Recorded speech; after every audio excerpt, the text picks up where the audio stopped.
Pronto. Agora que fico para ficar aqui na gravação, também voltar a falar na próxima aula que vamos ter, que é só no dia 15 de dezembro. Depois vou enviar mais informações, mas que não é dada por mim, ok? Portanto, vai ser uma aula sobre SD-WAN, que enquadra-se na parte do programa do Software Defined Network. E é um caso específico de utilização de redes controladas por software, naquele caso para um serviço que é muito vendido e que tem a ver com o que nós vamos falar agora e que já falámos na aula passada, naquela história do carrier Ethernet, que é os serviços de ligação WAN, que são vendidos a redes empresariais e que depois são, portanto, o objetivo é fornecer uma VPN, não é? Uma ligação entre sites remotos da mesma entidade, não é? Entre redes remotas da mesma entidade. Portanto, é um serviço vendido, sobretudo empresarial, ou é empresarial até, só. Portanto, não tem nada a ver com o mercado residencial, nem com a interligação do mobile backhaul, mas é um dos grandes mercados dos service providers, a seguir ao residencial. E, portanto, é uma coisa que surgiu há uns anos e eles vão, obviamente, que eles vão dar aula vendendo o produto deles ou sobre o produto deles da Cisco, mas nós também fizemos isso no início da cadeira. E aquilo acho que vai ser de cerca de 1 hora e meia e depois eles na última meia hora, portanto também é interessante para vocês, ou nos últimos 20 minutos até só, vão apresentar também, que é também o interesse que eles têm nestes contactos, vão também falar da entrada, ou portanto do caminho para entrar na Cisco e para trabalhar na Cisco, portanto os programas que eles têm para as pessoas que estão a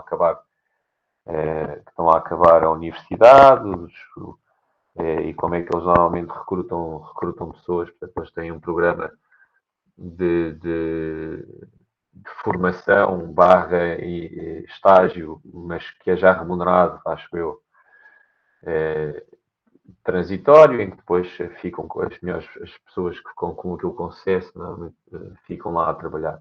Mas pronto, isso são coisas que eles depois irão dizer, só estou a dizer aqui depois para também vocês irem vendo e para depois, seja a aula online, que deve ser, ou presencial, porque não sei se ainda vou ver se existe alguma sala para ser presencial, mas a avaliar pelo teste que teve que ser naquelas duas salas pequeninas, não deve existir no horário da aula. E, portanto, este ano, se calhar, ainda vamos fazer isto. Isto é uma coisa que depois é para continuar nas edições futuras da cadeira, sempre esta aula. Depois, eventualmente, logo será, mas mesmo que seja online, para ver se está pessoal presente e se participa, também porque tem interesse, especialmente depois nessa parte, onde também podem depois fazer as vossas perguntas sobre essas coisas, se estiverem interessados. Pronto. Para vocês perceberem bem, aliás, aquilo ficou para dia 15 porque a ideia era vocês já terem dado esta aula do Service Provider, portanto, saberem o que é esta história o que é que está aqui a falar quando estamos a falar do tal serviço One, não é? E, portanto, aqui estamos a falar do serviço One, aqui em termos de business, ligar dois pontos da mesma empresa que estão distantes, usando para isso um serviço de service provider, pode ser dado por uma única rede. Isso acontece aqui em Portugal em várias empresas que estão espalhadas, que têm coisas espalhadas pelo país, em que aí um operador português consegue lhe garantir isso, mas se for uma multinacional, muitas vezes nem é só estes serviços podem atravessar vários serviços providers até, e em todos eles isto é feito da mesma maneira, baseado em Carrier Ethernet ou MPLS, que seria aqui o tradicional que nós vamos ver hoje. Depois vamos começar a ver a história dos SDNs, até por causa do trabalho. Para começarem, esta semana já toda a gente deve ter mais ou menos o BGP despachado, e para começarem a implementar a outra parte do OpenFlow. E depois, então, vamos ver na próxima aula, lá com eles, como é que depois posso usar aqui essa hipótese de controlar uma coisa por software para fazer estas coisas de maneira mais flexível do que aquilo que vamos ver hoje. Portanto, nós tínhamos visto já esta parte do Carrier Ethernet e como é que eu poderia fazer aqui uma VPN atravessando uma coisa destas, nomeadamente, e para escalar bem, a solução mais adequada é este Provider Backbone Bridging, para não estar a aprender os MAC addresses dos clientes todos na zona core da rede. E agora vamos ver uma maneira de fazer, neste caso, o MPLS é possível fazer em Layer 2, uma coisa muito parecida com aquilo que vimos no caso da Carrier Ethernet. Portanto, também vamos poder ter em Layer 2. Por acaso, tenho aqui a ordem um bocado ao contrário, vou começar pelas de Layer 3.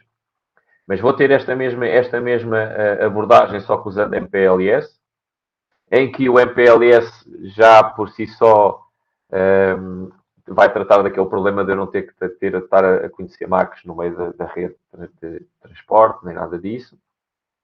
Porque é que já havia, isto é anterior ao Carrier Ethernet, portanto o MPLS surgiu primeiro. Só que o Carrier Ethernet apareceu por ter uma tecnologia mais barata, ou seja, a Ethernet é uma tecnologia mais barata e, portanto, depois começou-se a pensar se poderíamos fazer aquilo com pequenas adaptações à Ethernet, como nós vimos, portanto, basicamente arranjando mais um encapsulamento por fora. E como vocês viram, os switches que estão no core, mesmo numa coisa daquelas, de um provider backbone bridge, que estão praticamente a fazer switching normalíssimo, usando só o cabeçalho de fora. E, portanto, não precisam de ter, em termos de control plane, de ser equipamentos tão complicados como os equipamentos que suportam MPLS. E, portanto, normalmente são mais baratos e por isso é que depois surgiu o que era a Ethernet. O MPLS é anterior.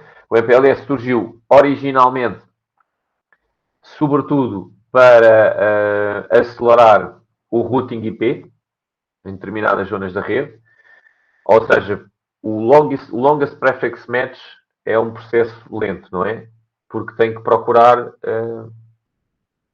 tem que se tentar encontrar o prefixo mais específico, ou seja, eu não posso parar na primeira entrada da tabela que corresponde ao IP de destino. Eu tenho que continuar a procurar a ver se existe uma mais específica ou não.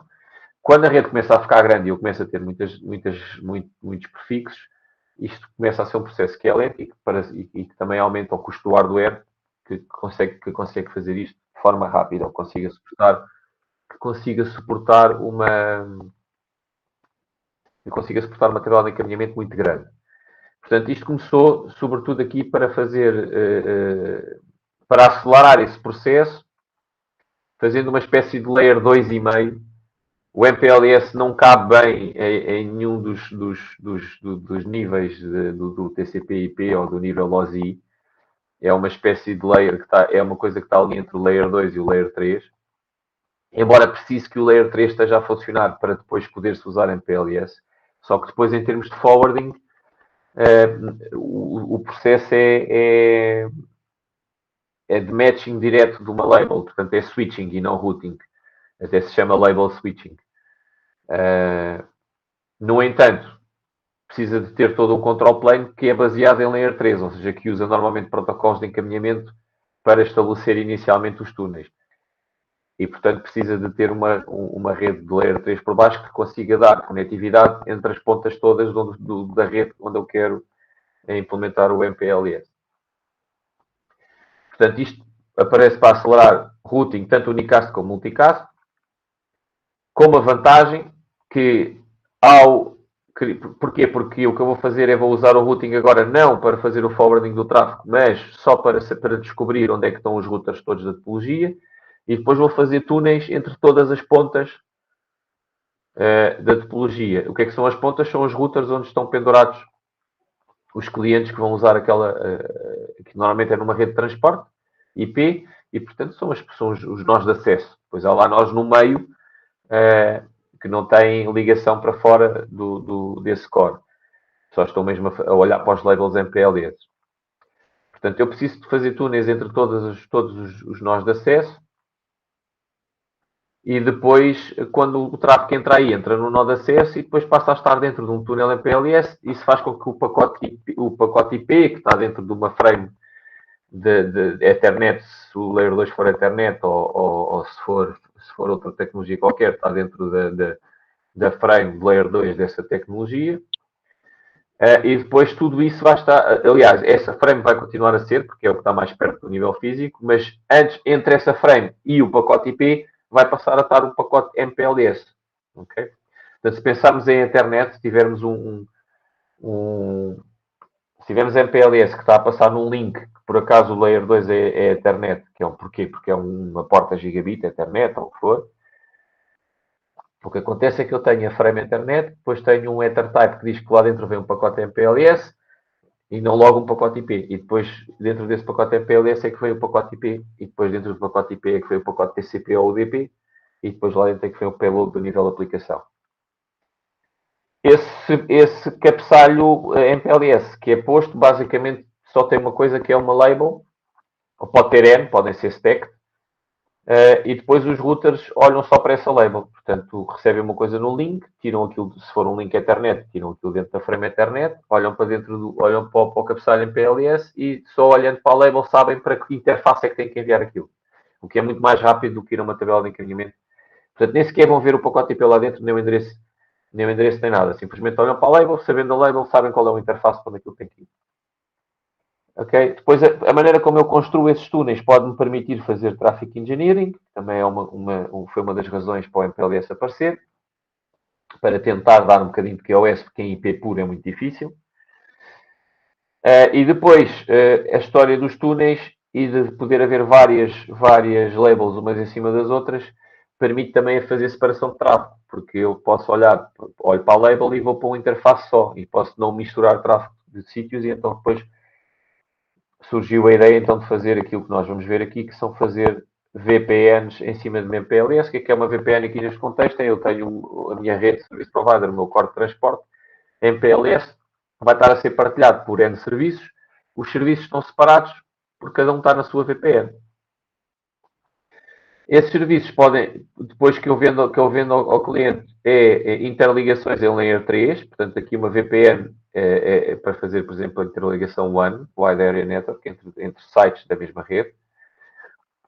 Pode ser em Layer 2, e aqui em Layer 2 existem dois flavors. Um é fazendo simplesmente pseudo-wires, ou que são túneis MPLS para transportar a internet lá dentro, mas que se comportam na entrada, só na entrada, portanto, nas duas pontas, fazem make learning. Ok? Portanto, e eu tenho isto feito como se tivesse links, ou então o VPLS, onde é como se a rede fosse todo um switch. E tenho mais pontas. Portanto, eu se estiver a fazer como pseudo-wires e quiser fazer um serviço com várias zonas de acesso, tenho que criar os pseudo-wires. Tenho que criar um pseudo-wire para aqui, um pseudo-wire para aqui, um pseudo-wire para aqui, um pseudo-wire para aqui, portanto, em todas as direções. Se for com o VPLS, ele depois lá dentro acaba por ser uma coisa parecida, mas para mim, isto é como se tivesse aqui um switch assim. Ok? É esta a diferença. Portanto, se eu estiver a fazer com pseudo-wires, é como se tivesse links entre todos. Se for com VPLS, é como se tivesse um switch aqui no meio. E agora, o que nós vamos ver é como, sem entrar em muitos pormenores, porque a gente não vai configurar, e o MPLS também é dado em RIT, vamos ver como é que estas VPNs podem ser montadas, quais é que são os problemas que elas têm, e vamos também, sobretudo, concentrar-nos nas abstrações que elas dão. Portanto, uma abstração é que eu tenho um router a ligar os meus sites, a outra abstração é que eu tenho um switch a ligar os meus vários sites, e se for no pseudo-wires, a abstração é que eu tenho os meus sites ligados diretamente uns aos outros com links Ethernet. Ok? Pronto. Só para aqui muito rapidamente rever o MPLS, para quem não se lembrar de RIT. Portanto, o que acontece é que os pacotes deixam de ser encaminhados. Portanto, eu não vou olhar para o IP, eu vou olhar para o label MPLS, que está no início logo do cabeçalho IP, é posto no início do cabeçalho IP, e, portanto, como é que é posto no início do cabeçalho IP, o que acontece é que também isto é para acelerar, porque assim que eu começo a descascar a frame de qualquer que seja o protocolo do Layer 2 do link físico, a primeira coisa que lá vem é logo o label, e portanto eu logo olho logo para o label e decido logo qual é o próximo interface para onde vou enviar aquilo. Portanto, a operação básica, depois de eu ter um túnel feito, o Label Edge Router, que é o nome que se dá aos equipamentos MPLS de entrada numa zona MPLS, põe uma label no início do cabeçalho IP. Os LSRs, que são os routers que estão no meio da topologia MPLS, trocam os labels, porque a label do túnel não é a mesma do início ao fim. A label mais de fora, a label é por link, é feita por link. Portanto, há um processo de sinalização ao início que percorre o caminho entre os layers. Normalmente o caminho mais curto, se for com LDP, que é o processo mais fácil. E, portanto, há um pacote que vai passando e, ao passar esse pacote, os routers vão decidindo que, para fazer aquele caminho, que vai ser aquele túnel entre aquelas duas pontas, eu vou pôr, quando vem com o label X, vai para a interface tal e vai para a interface tal com o label Y. E depois o pacote chega ao outro e sabe, olha, quando entra neste porto com o label Y, então depois tem que ir para o interface A, B ou C e com a label tal. Quando chega à ponta final, o que acontece é que eu tiro então o coisa e fica o pacote IP normal. Tiro a parte MPLS, tiro a label e depois fico com o pacote IP normal. Qual é que é aqui a chave para ir fazer isto tudo? Fazer esta tabela de encaminhamento a partir das labels, que é o que nós chamamos os túneis. Para isso, normalmente são usados os protocolos de link state, de routing normal tradicionais, OSPF, ISIS, pode ser o OSPF com extensões de Traffic Engineering ou o ISIS com extensões de Traffic Engineering. Nós não vimos no OSPF essas extensões de Traffic Engineering, mas isto é simplesmente poder definir algumas limitações e depois o OSPF corre normalmente, ou seja, vai fazer o Dijkstra sobre a topologia, mas vai, por exemplo, pode eliminar alguns links que não me interessem. E depois usa a topologia sem aqueles links, o que quer dizer que vai dar caminhos como se aqueles links não existissem. O ISS também tem mecanismos do género. E, portanto, eu vou usar um protocolo destes para quê? Para saber como é que eu chego aos LERs. Okay? Portanto, os LSRs precisam de saber como é que chegam aos LERs e os LERs também. Portanto, estes routers, estes label routers MPLS precisam de saber como é que chegam uns aos outros. E isso sabem através do protocolo de encaminhamento normal. E depois de saberem isso, vão usar então um protocolo qualquer de sinalização, existem várias alternativas, para estabelecer estas labels, ou seja, para estabelecer para cada túnel, portanto, para chegar a um determinado LSR, qual é que é a label que tem que pôr em cada passo. E então aí temos vários protocolos, temos o LDP, que é o mais simples, quando eu não quero ter Traffic Engineering, embora também possa com o Constrained Routing LDP eliminar alguns pontos da rede, se eu não os quiser usar. Posso usar BGP até. Porquê? Porque o BGP tem uma extensão que se chama Multiprotocol BGP, em que, ao invés de eu anunciar IPs, que foi o que nós vimos, anunciar redes IPs, eu posso anunciar o que eu quiser. Por isso é que se chama Multiprotocol BGP. Essas extensões foram feitas no contexto aqui do MPLS. Portanto, vamos aproveitar o control plane em implementações do BGP. Vamos pôr aqui uma pequena coisinha, que é o que vem na rota. Pode não ser uma rede IP, pode ser outra coisa qualquer. Neste caso, podem ser labels, por exemplo. MPLS, que podem ir lá. Ok? Portanto, por exemplo, o LDP, que é um exemplo mais simples, ou mesmo o RSVP, o Resource Reservation Protocol.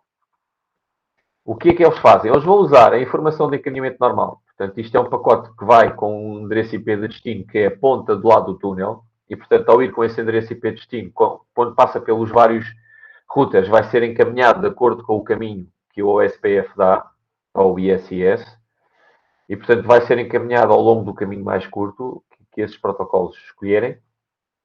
E cada vez que chega a um router, o que vai dizer é qual é que é o layer de entrada, qual é que é o layer de saída do túnel, e depois o router vê se eu recebi este pacote nesta interface, então agora vou definir que... e o LDP vai trazendo já os labels, portanto chega ao primeiro, o primeiro vai decidir, ok, isto começa aqui, e agora o caminho mais curto é pelo interface X. Então, pelo interface X, eu vou pôr a label 10. Quando o pacote LDP chega ao segundo router, ele recebe aquele pacote a dizer que quando aquilo vem do layer de entrada X, tem o label 10 e depois ele olha para o protocolo de encaminhamento para onde é que seria a saída para aquele IP de destino, porque o LDP tem um IP de destino que é o da outra ponta do túnel. É esta interface, então pronto, eu vou já ficar aqui a saber que quando isto vem no interface X com a label 10, eu vou passar a enviar isto para a interface Y e vou escolher agora uma label que eu ponho neste caso e ponho uma label 30. Portanto, isto faz isto pelo caminho mais curto todo, quando chega ao fim todos eles ficam com a informação que precisam. Portanto, quando vêm do ponto A para a ponta B, quando recebem do interface, no interface respectivo, com a label respectiva, sabem qual é o próximo interface onde tem que enviar aquilo e qual é a label que tem que pôr a seguir. Pronto, o processo é muito semelhante para qualquer um destes protocolos. A diferença é que, por exemplo, no RSVP, eu posso fazer isto e reservar largura de banda desses links. E essa informação fica guardada também nos LSRs. E, portanto, aí o que acontece é que se eu receber uma nova mensagem em RSVPTE a construir um outro túnel e esse outro túnel tiver uma largura de banda pedida que já não cabe naquele interface, eu já não vou considerar, vou dizer que aquilo já não pode ser criado. Ok? E isto é usado para eu ter largura de banda garantida num túnel. Este RCPTE também tem outras coisas, que eu posso, por exemplo, logo na própria mensagem, dizer que há rutas que eu não quero que entrem.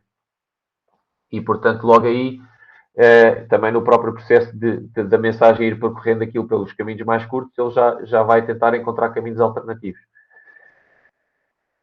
No RSCPT ainda existe outra hipótese, que é fazer criar um túnel com fast reroute. E isto é o quê? Ele vai percorrendo o caminho mais curto, mas vai vendo para cada um deles, usando a informação do link state, da topology database, vai correr outra vez o Dijkstra, eliminando agora o link do caminho mais curto para ver qual é que para ver se há um desvio. E portanto eu vou, por exemplo, aqui criar um túnel aqui, mas por exemplo aqui não há alternativas, não consegue, mas aqui o túnel, por exemplo, podia ser por aqui, mas ele cria logo uma alternativa que vem por aqui. Ok?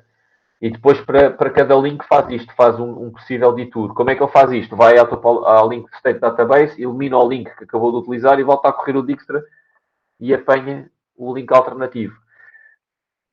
Portanto, isto demora algum tempo a fazer o setup de um túnel desses, mas tem uma grande vantagem, que é garante o que nós chamamos o fast reroute, que é em menos de 50 milissegundos, no caso de falhança de um link isolado, em menos de 50 milissegundos o túnel está a funcionar pelo outro lado, porque já tem lá pré-instalado qual é que é o outro interface alternativo para onde pode ir, em cada sítio.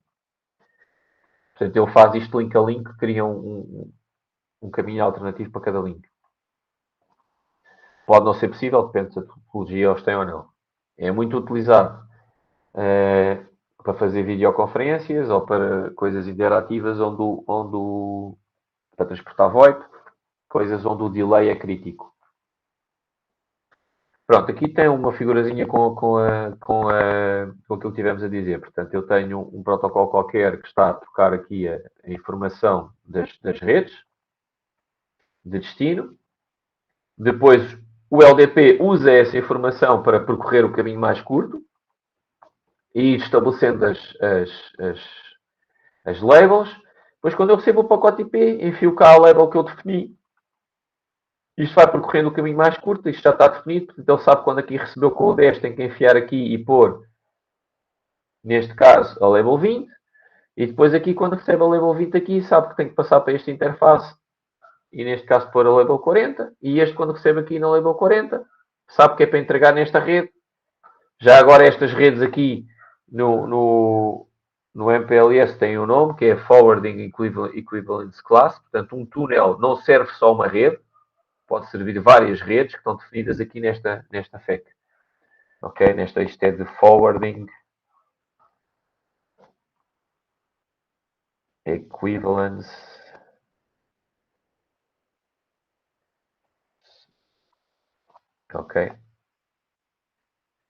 Class. Portanto, inclui todas as redes que eu tenho aqui. Portanto, são os destinos de um túnel, ao fim e ao cabo. É isso que é visto aqui. Portanto, quando eu chego aqui, eu olho para este IP e vejo este IP, qual é que é a FEC, e é assim que eu sei que tenho que pôr neste túnel aqui, que tem a label 10 ao início, porque também no processo do LDP é assim que é estabelecido.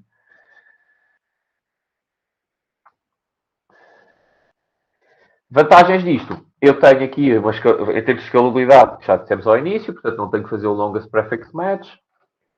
uso só as labels. As labels estão a agregar a forwarding information de toda a FEC, ok? Portanto, toda a forwarding equivalence class, ou seja, tudo o que está pendurado naquele layer fica agregado num único label.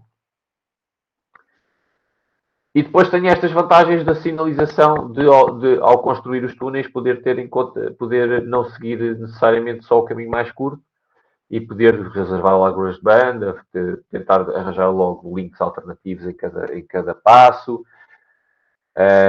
Posso até, com o RSVPT, posso até fazer o bypass completamente da informação dos protocolos de encaminhamento e definir eu, logo na mensagem RSVPT, quais é que são os routers onde aquilo vai passar. Ok? E depois tem a vantagem de poder pôr labels em cima de labels, o que me permite depois usar um túnel destes com vários labels diferentes lá dentro para separar tráfego de VPNs diferentes. Ou seja, eles lá dentro só estão a olhar, nos LSRs, só estão a olhar para. Só estão a olhar para a label de fora, mas depois, quando chega ao final, tiram essa label de fora e depois podem ter uma label por dentro que pode ajudar depois o LER, que é o de fronteira, a saber para quem é que entrega aquilo e a separar aquilo entre clientes. Então, aqui interessa-nos sobretudo, isto era mais uma revisão, então construir aqui VPNs em cima disto. O que é uma VPN aqui? Vocês estão habituados agora a usar a VPN da faculdade. Também é uma VPN. Só que não passa por uma rede MPLS nem por uma rede carrier internet. Passa pela internet, no sentido de, na abstração de ir aqui diretamente para um router que entrega isto a um ISP de internet e no sentido de estar a ser transportado como tráfego de internet e não como tráfego de um serviço deste. A internet não tem garantias nenhumas, portanto, o tráfego que é tráfego de internet é best effort, não existe nada destas coisas de traffic engineering. Até pode existir, por exemplo, no mercado residencial, ou mesmo no empresarial, depois, e nós na VPN estamos a tentar chegar tipicamente depois a uma rede empresarial. Mas, por exemplo, quando estamos em nossa casa, não temos hipótese de usar uma VPN MPLS, temos que usar mesmo uma VPN em cima da internet. Porquê? Porque o serviço que nós temos em casa é só internet simples. E, portanto, mesmo que o nosso service provider até esteja a transportar o nosso tráfego de internet em cima da MPLS, isto é garantir coisas para eles, porque é o serviço deles de transportar o tráfego aqui do nosso router de casa até ao router BGP com que eles têm para os ISPs para o resto da internet. Ok? Portanto, tenho essa hipótese de usar a internet normal, que não tem as garantias que uma coisa destas tem, mas é muito mais barato, porque a internet eu só pago o meu acesso à internet. Portanto, o que é que tem uma VPN? Tem que ser privada, apesar de partilhar uma infraestrutura pública. E neste caso a VPN da faculdade é mesmo pública que é a internet. No caso das VPNs MPLS, é pública no sentido em que é do service provider e é usada por N clientes, mesmo que não seja a rede onde passe tráfego de internet. Virtual, porquê? Porque não é fisicamente, não é separada, partilha a mesma rede física.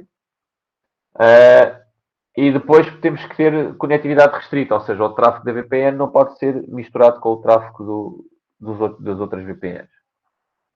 Então nós temos a CPE, isto é de Customer Premises Equipment VPN. Isto são VPNs baseadas em equipamentos que estão no cliente. E aqui temos estes típicos que nós usamos.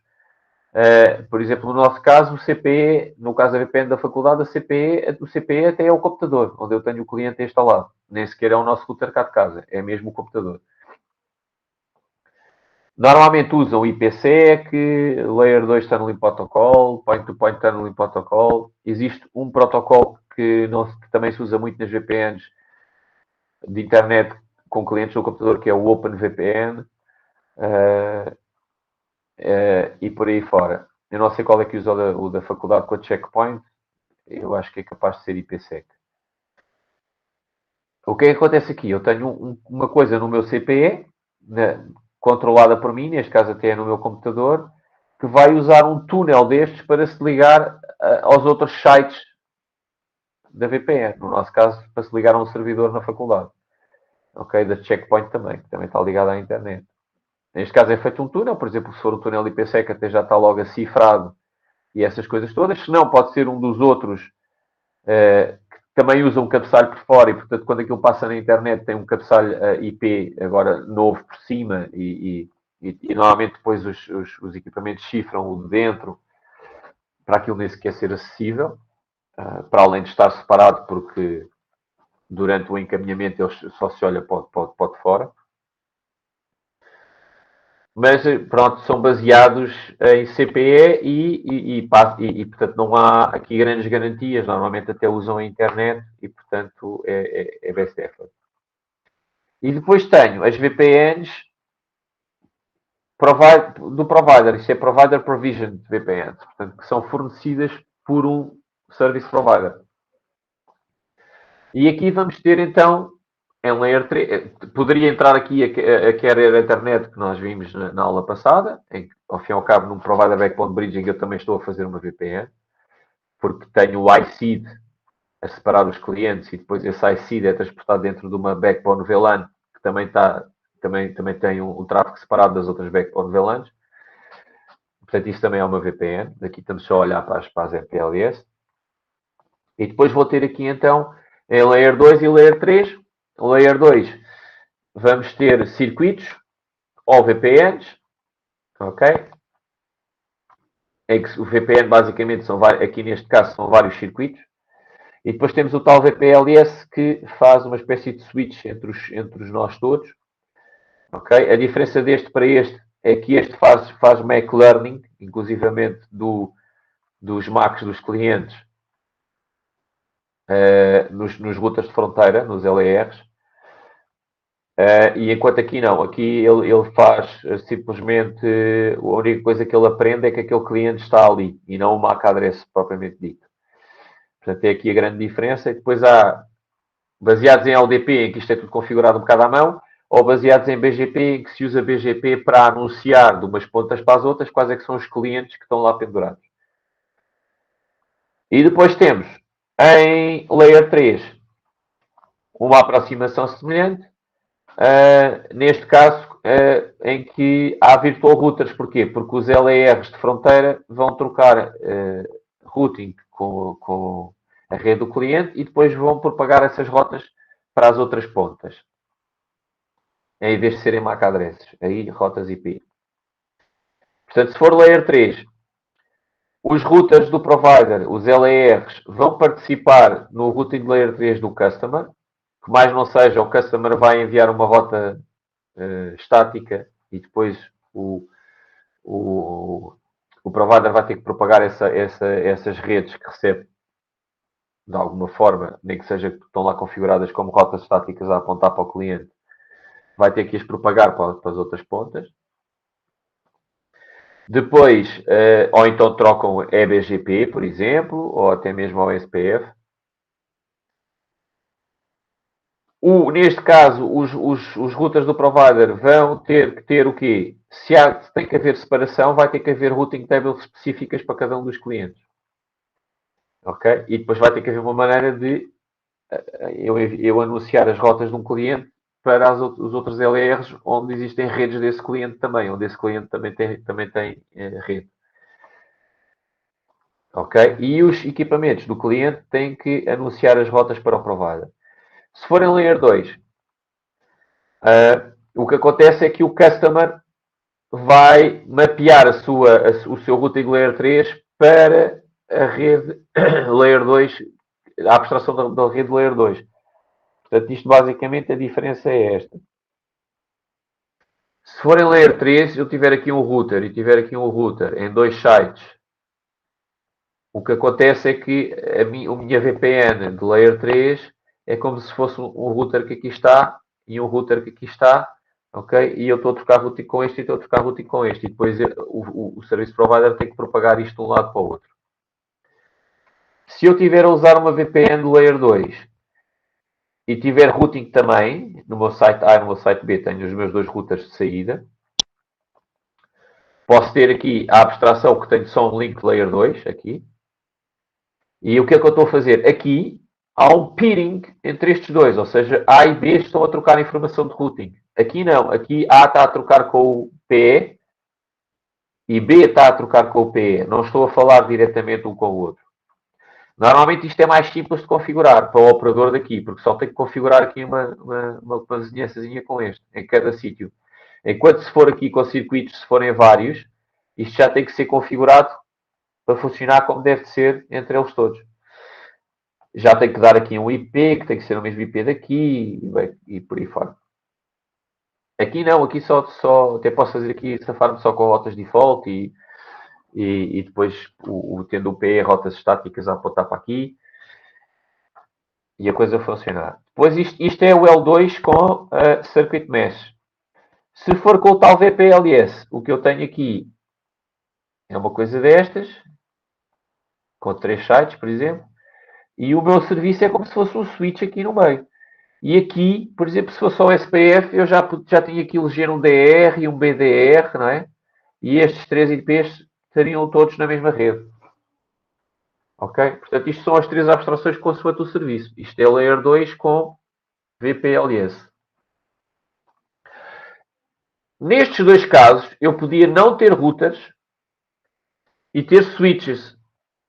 Porque isto é Layer 2, não é? Portanto, aqui tinha mais um switch no meio e switch no meio. Isto aqui tem alguns perigos, depende do que é que eu estou a fazer. Porquê? Porque isto passa a ser toda a mesma topologia Layer 2. Cuidado com os loops, cuidado com o spanning tree. Obviamente que as BPDUs vão passar por aqui também. E, portanto, ele vai ter em conta este link. Mas cuidado com isto.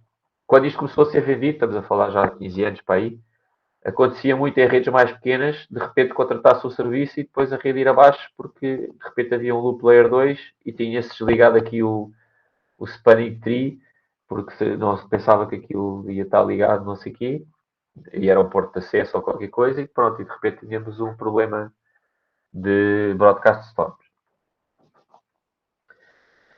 Ok? Posso prever isto usando Layer 2, mas tendo routing aqui. Não é? Portanto, isto pode ser aqui uma rede Layer 2 que está a interligar routers, ou pode ser uma rede Layer 2 que está a interligar switches se eu não tiver um site que nem sequer tem routers. Não é?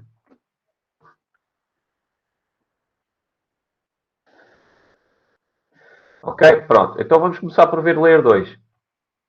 Portanto, eu tenho o quê? Tenho aqui a minha rede MPLS, que é esta nuvem, e depois tenho os PEs, e os PEs vão ter então em Layer 3 uma tabela de encaminhamento para cada cliente. Aqui só existe o cliente vermelho, portanto só existe uma. Aqui existe o cliente 2 e aqui existe o cliente amarelo e o cliente vermelho, portanto tem que ter uma VRF para o cliente amarelo e uma VRF para o cliente vermelho. Portanto, os VRFs são Virtual Routing Forwarding Tables, são tabelas separadas para cada cliente. Ok? Pronto. Como é que eu monto uma coisa destas? Primeiro tem que ter a infraestrutura. A infraestrutura é dentro desta rede, entre estes PEs, eu tenho que ter túneis. Ok? Portanto, eu tenho que ter túneis a ligar todos os PEs. Ok? PEs, Provider Equipment, Provider Edge, P, Provider Backbone, ou então se quiserem nomenclatura em PLS, entre todos os LERs, ok? Tem que haver túneis. Como é que eu faço esses túneis? Usando LDP ou RSVP. Ok? Depois, tenho os túneis sem chegar de umas pontas às outras. Agora, o que é que eu tenho que saber? Cada LR tem que ter uma tabela de encaminhamento para cada cliente. Se estivermos a falar em Layer 3. Essa tabela de encaminhamento, como é que é populada? É populada porque o cliente me envia rotas. E eu coloco-as lá. Mas eu só sei as rotas do cliente ali, naquele LR. Mas preciso saber as rotas desse mesmo cliente dos outros sites do cliente. Como é que eu sei isso? Tenho que arranjar uma maneira de anunciar isso entre LERs ou entre PEs, conforme o nome. Aqui no contexto de Service Provider usa-se PE, no contexto do EPLS seria o LER. Portanto, tenho que anunciar entre PEs essas redes. Como é que eu vou fazer esse anúncio? Eu vou usar BGP. Ok? Não usando BGP. Em Layer 3 usa-se sempre o BGP porque não existe uma versão sem isto. No caso do Layer 2, vamos ver que eu posso até fazer isto manualmente. Porquê que no caso do Layer 2 posso fazer manualmente? Porque a informação que eu preciso é menos. Aqui é prefixos. Para configurar prefixos à mão, esqueçam. E os prefixos aparecem e desaparecem. No caso do Layer 2, o que eu preciso saber do outro lado é só que clientes é que lá estão. E depois faço MacLearning. E como faço MacLearning, essa parte é automática, eu não preciso estar aqui a preencher que aquele MAC está lá. Ele aprende sozinho quando recebe uma frame que aquele MAC está na outra ponta. Ok? Quando recebe depois uma coisa no túnel, aprende que aquele MAC está na outra ponta. Mas antes o que eu preciso de saber é, para fazer o broadcast a desaprender, preciso de saber quais é que são as pontas que pertencem à mesma LAN. E, portanto, aí vai haver uma versão que não usa BGP, em que eu posso configurar isso à mão. Portanto, eu posso ir a cada um dos LERs e dizer, aqui está o cliente A, B e C, e este cliente A é para pôr no túnel X, em termos de transporte para o outro lado, e posso também configurar lá quais é que são as outras pontas onde aquilo existe. E, portanto, eu sei que tenho que pôr aquilo quando é um broadcast ao início, que eu não conheço ainda, ou um unicast que eu não conheço ainda, eu envio para todos os PS que têm aquele cliente. Porque é isso que uma Layer 2 faz. Aqui não, aqui eu quero já enviar só para aquele que tem aquele IP. Porque é isso que acontece no Layer 3. Então, como é que é usado isto aqui? Temos aqui um exemplo em que eu tenho a VPN Grey, que é esta cinzenta, o mesmo cliente. Tem dois sites. Tem um site aqui deste lado e um site aqui deste lado. O site 1 e o site 2. Neste lado tem esta rede 10.1.16. Deste lado tem esta rede 10.2.16. Ok? Então o que é que eu tenho que saber aqui? Eu tenho que arranjar maneira de este PE saber que neste PE está pendurado este cliente e esta rede deste cliente. Ok? E é isso que vai acontecer. Portanto, este CE vai anunciar esta rede para este PE. Como?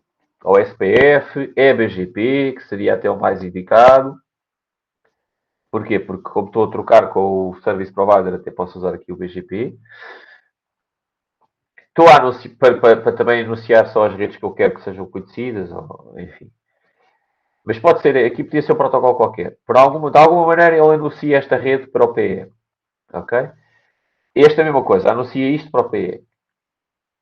Ao contrário, isto é já o anúncio a chegar ali em cima. Portanto, aqui também poderia anunciar o 10.1, não é? Da mesma maneira, para o outro lado. 10.2 é anunciado para aqui.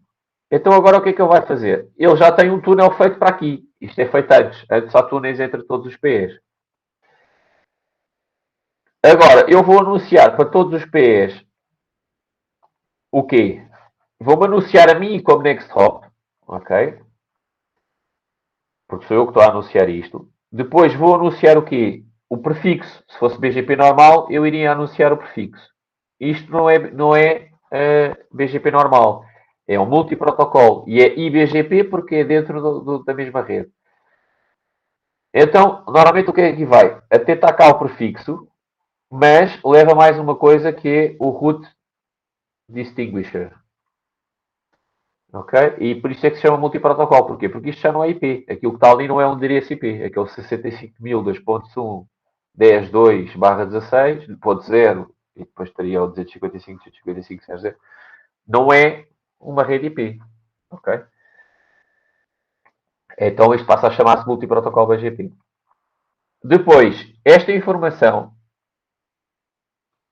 Pronto, o Next Hop, obviamente, que vai sempre nas rotas, não é? E agora, na rota IPGP, né, já vimos isso, vai lá o Next Hop. E isto aqui é dentro de um atributo que é o atributo Community. Este atributo não está definido naquela hierarquia de escolha de caminhos, lembram-se? Existe no standard desde 1994. A ideia era dois AS vizinhos que estão a trocar BGP poderem definir o que quer que quisessem naquele atributo. Ou seja, aquele atributo pode ser o que eu quiser, em texto, e depois eles acordavam e diziam, olha, quando recebes uma rota com este valor, este aqui depois fazia qualquer coisa com essa rota de uma determinada maneira. Portanto, a ideia original era isto, por isso é que se chamava communities. Portanto, era AS que faziam uma comunidade entre eles e decidiam o que é que aquele atributo valia. Aqui aproveitou-se, quando se fez um MPLS, isto até foi um senhor que teve esta ideia, que se chama Compella, o apelido, e até hoje isto se chama o Compella Draft, este modo de fazer isto. Ele teve esta ideia de usar este atributo community para transportar o quê? O identificador do cliente, que chama-se, isto é o root target, por isso é que está ali RT, é dizer que esta rota é do cliente X, e qual é que é o label que identifica este cliente. Ok? Então, depois, quando esta informação chega aqui ao CE, o que é que ele sabe que tem que fazer? Quando tem uma coisa para ir para o 10.2.260, o que é que ele tem que fazer? Tem que enviar isto no túnel que vai para o PE2, porque vem aqui o next hop que é o PE2, ok? O túnel que vai para o PE2 é o 200, já estava pré-configurado. E agora sabe que porquê? Porque entre o P para o PE2 é o 200, mas um túnel entre o PE1 e o PE2 pode transportar tráfego dentro de clientes. Imagina que existe aqui a VPN White, por exemplo. Né? Portanto, aqui neste túnel 200, que aqui começa com o 200, também pode ir do cliente branco. Então, ele sabe que tem aqui no 200, mas sabe que depois, porque recebeu aqui também nas communities, que tem que enviar isto dentro do túnel 100. Quando isto chega ao PE2, imaginando que aqui também estava o cliente, também estava aqui o cliente branco, o que acontece é que o PE aqui recebeu uma coisa, olha para, tira esta label, olha para a label dentro, sabe que a label 100 é para enviar para o CE2, ok? Para o cliente correto. E é assim que funciona. Portanto, o BGP é usado para cada um deles dizer que sites é que tem, em que clientes e as redes desses clientes também aqui separadas para poder usar o mesmo IP em vários clientes, porque os clientes usam IPs privados e, portanto, eu posso ter o mesmo IP em clientes diferentes, na mesma rede. Ok? Está aqui o exemplo que eu acabei de fazer, não é? Com a cinzenta e a branca. E ele aqui sabe que tem que pôr o 200, porque é para ir para o PE2, porque o PE2 era o next hop, que ele recebeu naquele anúncio BGP, e sabe que tem que pôr na VPN 100, porque vinha lá no communities que aquilo era do RT Grey, que é a label 100. Portanto, o root target era o cliente cinzento, e para o cliente cinzento tem que se pôr a label 100. Okay? Esta label 100 vai ser para todos. Se fosse para outro PE aqui, se fosse para outro PE, que também tivesse a cinzenta, este ia mudar, porque ia ser aqui a label que fosse para chegar ao PE3, porque ele tinha recebido aqui esse prefixo com o next hop, não com o PE2, mas sim com o PE3, e depois era o 100 na mesma. Ok? Pronto, isto são vantagens ao fim. A complexidade maior do routing é o provider que tem que tratar, eu só tenho que trocar rotas ali localmente, não tenho que fazer vizinhanças entre os meus sites todos. E, portanto, normalmente as empresas que não querem fazer muito configuração do routing preferem este tipo de serviço. Em termos do provider, pronto, nos backbones lá no meio não existem as VRFs, portanto, o que é o maior problema aqui é ter essas VRFs. Portanto, aqui isto só é um problema nos PEs e cada PE só tem que ter capacidade para ter as VRFs necessárias para os clientes que estão pendurados naquele PE. Que nunca são os clientes todos, não é? Se eu tivesse que ter isto para os clientes todos, provavelmente não escalava. Pronto. Em termos de Layer 2, um mecanismo muito semelhante, ok? Portanto, não vale a pena depois vermos aqui o pormenor todo outra vez. Só que, neste caso, o que é que eu tenho aqui? Tenho um PE e outro PE, tenho que ter o túnel MPLS já feito, sinalizado por LBP, RSVP, TE, normal, o que for. Mas eu tenho aqui um túnel do PE do 1 para o 2. E agora, o que eu tenho aqui é um attached circuit. O que é que isto é? Isto pode ser, por exemplo, uma VLAN. Porque aqui estamos a falar em Layer 2. Portanto, isto pode ser, por exemplo, uma VLAN. E o que eu sei aqui é que eu tenho a VLAN 2 deste cliente. Ok? E depois aqui, por exemplo, sei que também tenho a VLAN 2 deste mesmo cliente. E agora, o que é que eu vou fazer?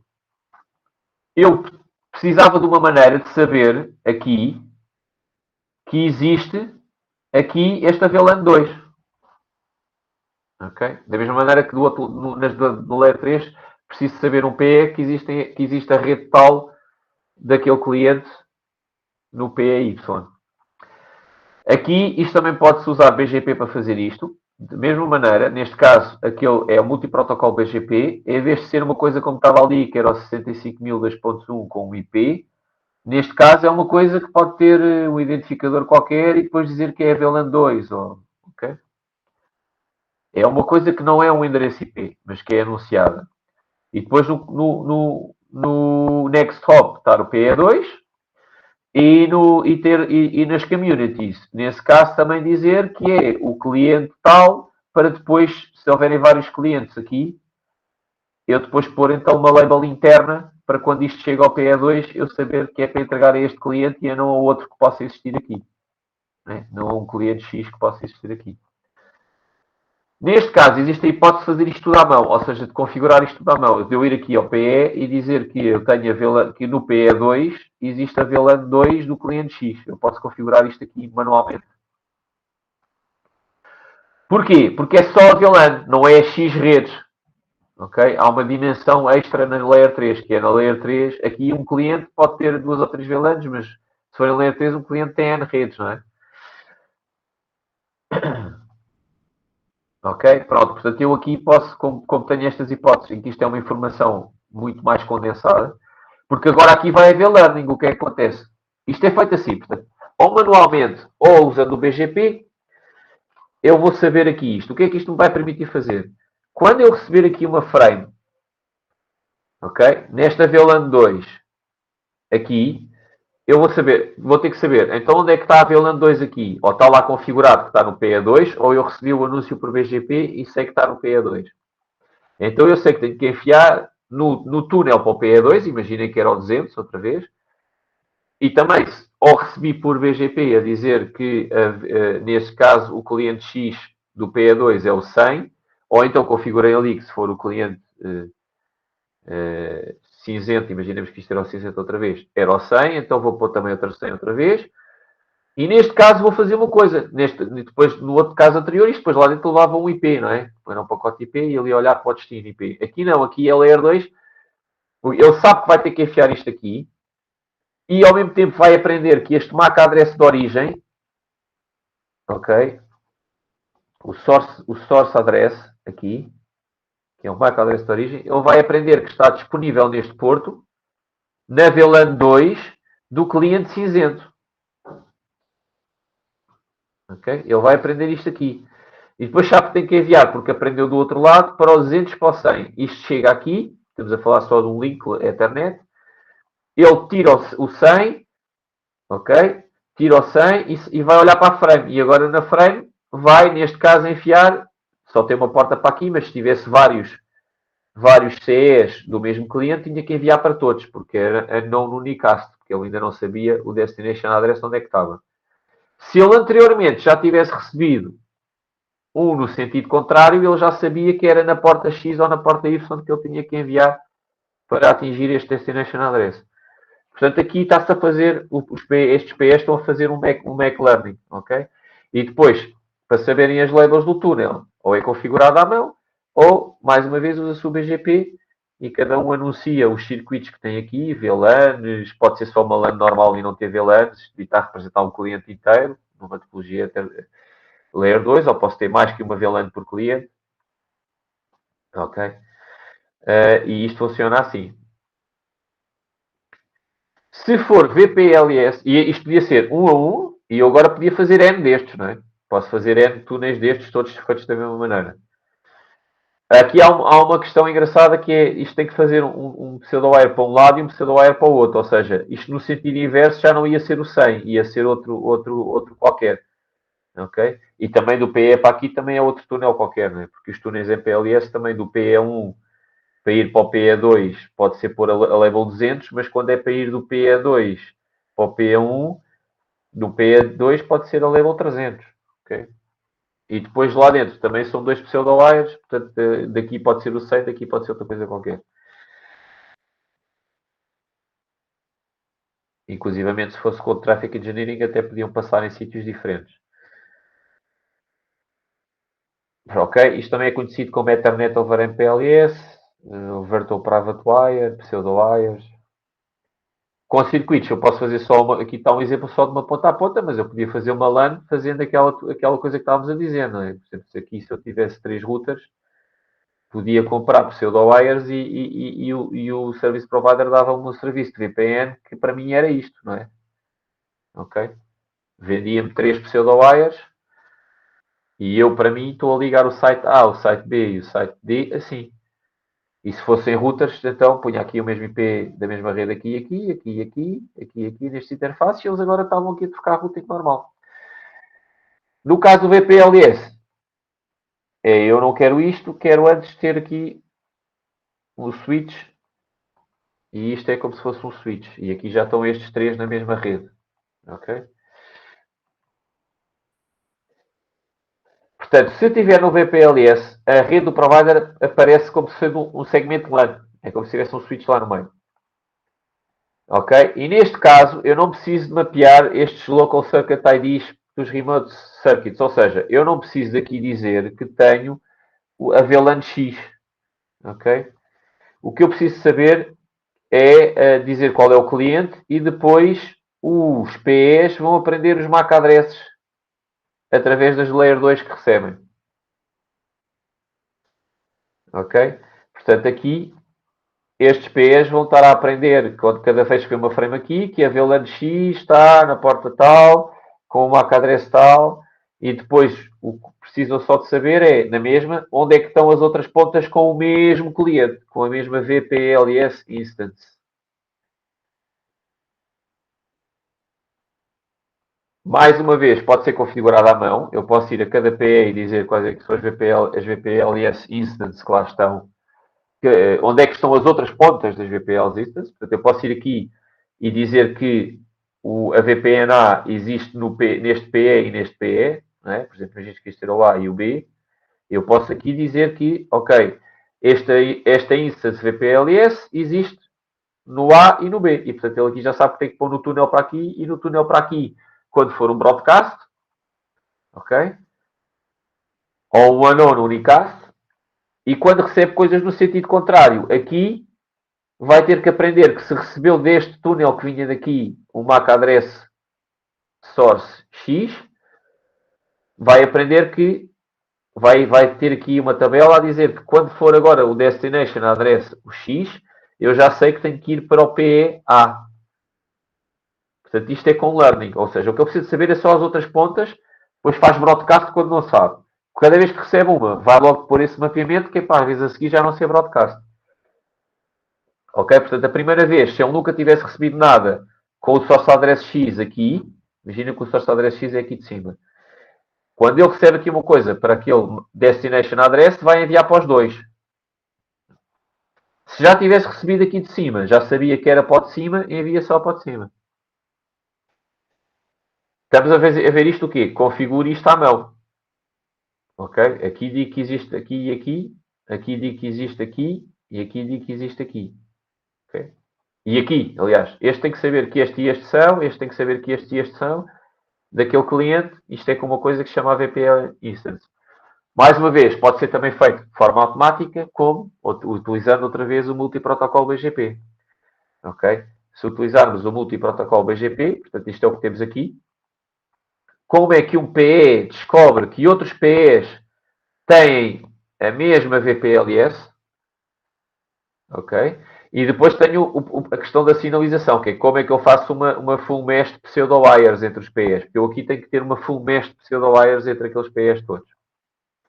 Ok? Para os pseudo-wires é a mesma discussão que tivemos dos pseudo-wires. Ok? Portanto, posso fazer manualmente, fazendo com LDP, e depois ir dizer que eles pertencem todos àquela VPLS. Ok? Ou então, se eu tiver usar o BGP, eu posso usar o BGP para anunciar os VPLS members e os wires, os pseudo-wire labels. Ok? Portanto, é muito parecido com o Layer 3. Portanto, neste caso, eu vou dizer que tenho aqui, só que aqui não é um prefixo. Aqui é dizer a VPLS instance, com a community dizer qual é que é o label do pseudo-wire onde aquilo é para ser transportado. Imagina que era o 100. E o next hop, que sou eu. quem estou a anunciar, o PSX, ok? E, portanto, quem recebe isto do outro lado sabe que no PSX existe esta VPLN instance e que é para ser transportada no túnel 100. Ok? Pronto, e para terminar aqui, para passarmos para a parte do SDN e ainda vermos um bocadinho para o trabalho hoje, só aqui um resumozinho do quadro, que é os vários tipos de serviços e de vários tipos de serviços e quais é que são as VPNs de transporte ou a maneira de fazer isto, aqueles que nós vimos que podemos utilizar. Ora, temos aqui, por exemplo, a internet residencial. Normalmente isto é transportado ali na parte da agregação como? Ou usando Provider Backbone Bridging, ou também pode ser com pseudo-wires, por exemplo. Internet over MPLS. Ok? Nem que seja só da nossa casa até chegar ao Broadband Remote Access Router, que faz o AAA. Basicamente, este é o equipamento que, por exemplo, controla a nossa velocidade de acesso à internet. E por aí fora. O VoIP residencial também pode ser pseudo-wires ou uma VPN Layer 3 com Fast Reroute, que até é o melhor. Okay? Ou então o Ethernet over MPLS, mas também com Fast Reroute, ou seja, com os túneis feitos com RSVPT, por causa da questão da recuperação rápida com menos de 50 milissegundos. O IPTV é o mais típico em todos os operadores, é isto. Eles fazem túneis MPLS com Fast Reroute e Traffic Engineering para garantirem que têm os 20 megabits por segundo para todas as casas para transportar o HD, uma stream HD de cada vez. E depois usam para o Live TV Multicast IP, com aquele protocolo ali que é um PIM SSM, que é um protocolo de Multicast IP que existe definido no IP há muito tempo, mas que na internet não é usado. Na internet é muito difícil fazer isto, nos routers da internet. Aqui, como é uma rede privada, isto é mais fácil.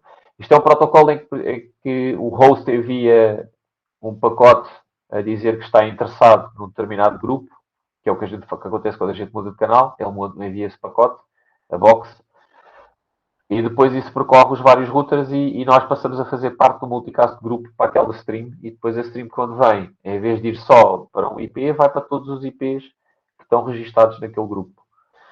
Isto poupa muito largura de banda no Live TV, não é? Quando estamos a fazer andar para trás ou ver as gravações, ou seja, aquilo que for, já não é assim. É o unicast, porque aquilo já só está a vir para a nossa box. Ok? Que é o que o Video On Demand, que vem a seguir. Mais uma vez, neste caso IP routing normal, mas também em cima da MPLS com Fast Reroute. Portanto, eles constroem na rede de agregação até aqui à nossa casa túneis MPLS com Fast Reroute, na maior parte dos casos. Isto é um serviço que começou há 10 ou 15 anos e eles mantêm a infraestrutura porque aquilo funciona e está a andar. Aqui depois temos os vários serviços do ano, ok? Tudo isto são serviços do ano, ok? Dependendo do que eu quero. Se quero uma private line, uma virtual private line, que se eu quero uma VPN, pronto, e aí tenho as várias hipóteses. Se for com a internet, posso usar sempre também o Provider Backbone Bridging ou o MPLS. Ok? Uma VPN também, se for em Layer 2, também posso fazer das duas maneiras. Se fosse em Layer 3, só posso fazer com o MPLS. Pronto. E basicamente é isto. Portanto, vamos terminar aqui. Deixa-me só agora trocar aqui de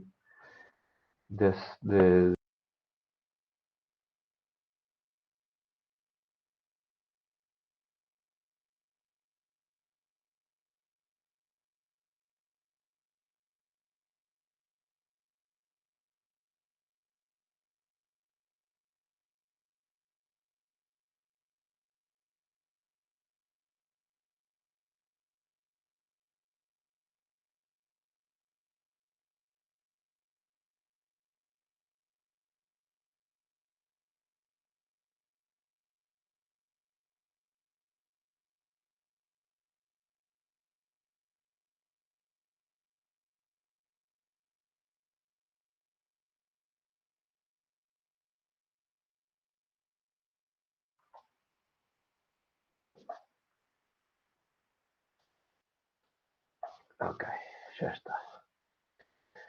Então, aqui, vamos começar.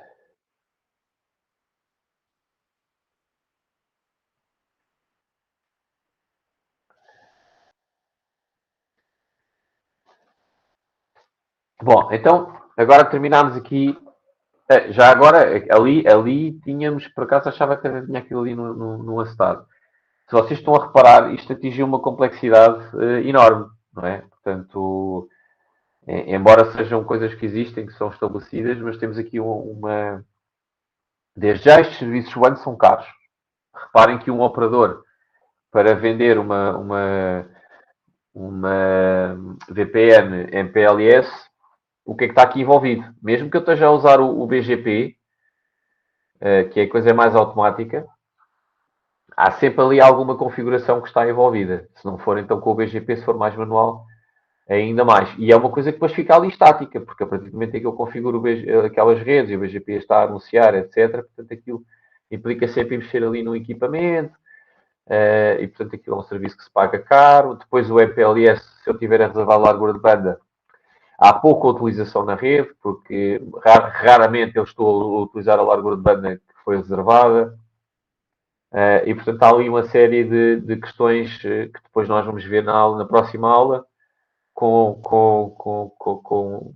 tiverem lá, quando forem falar lá os senhores da Cisco sobre o exemplo do SD-WAN, em que introduzimos depois ali alguma flexibilidade nestes serviços. Muitas vezes as empresas têm na mesma o MPLS, mas depois usam outras alternativas para poderem poupar ali. E depois só quando precisam mesmo daquelas garantias ou quando a internet não está a dar as garantias necessárias é que usam o MPLS.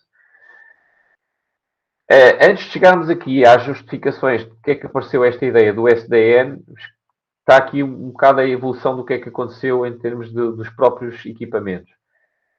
Portanto, isto começou por ter muita coisa implementada. Isto estamos a falar dentro de um equipamento, ou seja, dentro de um switch ou dentro de um router. Portanto, nós começámos por ter muito pouca coisa em hardware e depois até o próprio Mac Learning era feito em software. Estava a ser executado dentro do switch, mas em software. Depois, para acelerar as coisas, começámos a ter o forwarding, o Mac Learning feito, implementado em hardware, com FPGAs e não sei o quê. Depois, com essa evolução no hardware, o próprio routing, para acelerar o longest prefix match, isto é feito em hardware também, está implementado em hardware. E agora até estas coisas como ACLs, etc., em muitos equipamentos, isto depois é implementado mesmo em hardware. E depois temos aqui só quase o firmware, não é? Que é quase só o software que controla a configuração daquilo é que está a funcionar, mas não só. Aqui o routing estamos a falar do longest preface match, porque muitas vezes a parte de controle, ou seja, os LSAs, correr o Dijkstra, esse tipo de coisas, processar os LSAs, fazer as vizinhanças, isso é tudo feito em software, a correr no equipamento. Ok? Portanto, o que temos muito agora é a parte de forwarding está em hardware, a parte de controle é feita em software, só que tudo dentro do mesmo equipamento. Ok? Portanto, o equipamento tem uma parte de hardware e depois tem uma espécie de um computador onde está também a correr software para a parte do controle, a parte que controla depois o forwarding. Ou seja, a parte que decide como é que eu vou preencher as tabelas de forwarding, seja as de MAC para Layer 2, seja as tabelas de encaminhamento de routing de Layer 3, é usando uma lógica de um protocolo e essa lógica desse protocolo está implementada em software. O OSPF, o BGP, por aí fora. O próprio Spanning Tree. Problemas disto. Isto evoluiu, não é? Estamos a falar até 2008. Foi esta a evolução. E continua a ser muito assim, não é? Nós continuamos a ter este tipo de equipamentos. Muito, muito. Qual é o problema destas redes? Complexidade, ou seja, cada vez que aparecia uma coisa nova que eu queria fazer, não é? Apareceu este cenário, apareceu o MPLS, vamos fazer VPNs. Depois começámos a ter virtualizações, precisávamos fazer load balancing entre réplicas de servidores, veio um hardware, um load balancer para conseguir interligar aos switches normais e depois fazer a distribuição do tráfego por IPs ou por MACs. pelas várias cópias. Ok? E às tantas começámos e depois firewalls, e depois deep packet inspectors e por aí fora. Tudo cada vez mais em hardware, né? Chamadas middle boxes. Cada vez mais complexidade e depois, cada vez que eu preciso de mudar uma coisa, estou agarrado a um vendedor, né? Ou então, cada vez que eu quero mudar uma maneira de fazer uma coisa, é quase impossível, porque tenho que criar um standard, depois haver todos os equipamentos de todos os clientes implementarem esse standard, nem que seja com um update de firmware, se não mudar mesmo hardware. Portanto, muito difícil fazer inovações ou mudar qualquer coisa a nível dos equipamentos. Obviamente que as inovações foram sempre feitas, mas era neste processo todo, tentar criar um protocolo como o MPLS, ser standardizado, ter uma data de vendors por trás para aquilo depois ser standardizado e depois ser implementado e depois começar a ser usado. Outra grande problemática disto que nós temos estado a ver até agora é difícil de configurar e de operar. Isto leva a um custo que se chama no mundo empresarial o OPEX, não é? Que é o Operational Expenditure, que é o custo de operar uma coisa. Portanto, tem um custo muito elevado, porque é preciso ter os engenheiros a configurar, cada vez que é preciso criar um serviço. Por exemplo, cada vez que é preciso criar uma VPN em PLS, é preciso ir configurá-la nos equipamentos. É preciso saber configurá-la e configurá-la. Seja muito manualmente, entrando por clique, como era ao início, seja hoje em dia fazendo um recipe book do Ansible, mas é preciso alguém que o faça. Portanto, mesmo automatizando, já se vai automatizando, mas o automatizar também já é quase uma maneira de fazer uma primeiro passo de fazer SDM, não é? Mas, acima disto tudo, portanto, isto é um problema que já se vinha mantendo há muito tempo e toda a gente se queixava e tal, mas isto, como em tudo, até aparecer enquanto vai funcionando, é mais barato ir funcionando do que fazer uma grande revolução. Até que aparece uma coisa que não dá mesmo para fazer. E que é um mercado que tem muito dinheiro. Isso. E neste caso aconteceu com os data centers para suportar clouds, né? Com a virtualização da parte computacional, na implementação depois de redes, onde com servidores físicos, mas onde agora depois existem servidores virtuais, sejam VMs, sejam containers, existem unidades de computação virtuais que depois podem andar pelos servidores, não é? De acordo com as cargas. Isso trazia enormes vantagens em termos de custos de computação e as redes tradicionais simplesmente não respondem a isto. Criou-se aqui um problema. E isto foi no boom disto que foi 2008, por aí. Portanto, há 10 anos atrás, mais ou menos, que veio esse grande boom da virtualização e depois começou a surgir esta ideia das clouds e etc. que começaram a ser implementadas. E as clouds depois começaram a trazer vários problemas, como é que isto fazia com o networking que existia. Porquê? Porque eu agora tenho um servidor físico A e um servidor físico B, e tenho aqui um software da parte computacional, como um OpenStack, uma coisa dessas, em que de repente, para tirar partido disto, eu vou ou replicar, por exemplo, estas máquinas virtuais todas noutro servidor, ou migrá-la para o outro lado, e isto é muito rápido. Okay? Isto em termos de computação é muito rápido, porque o software está aqui a criar. Isto rapidamente faz o deploy de um container. Se for um container, então é num instantinho. Não é? Mesmo uma VM é rápido.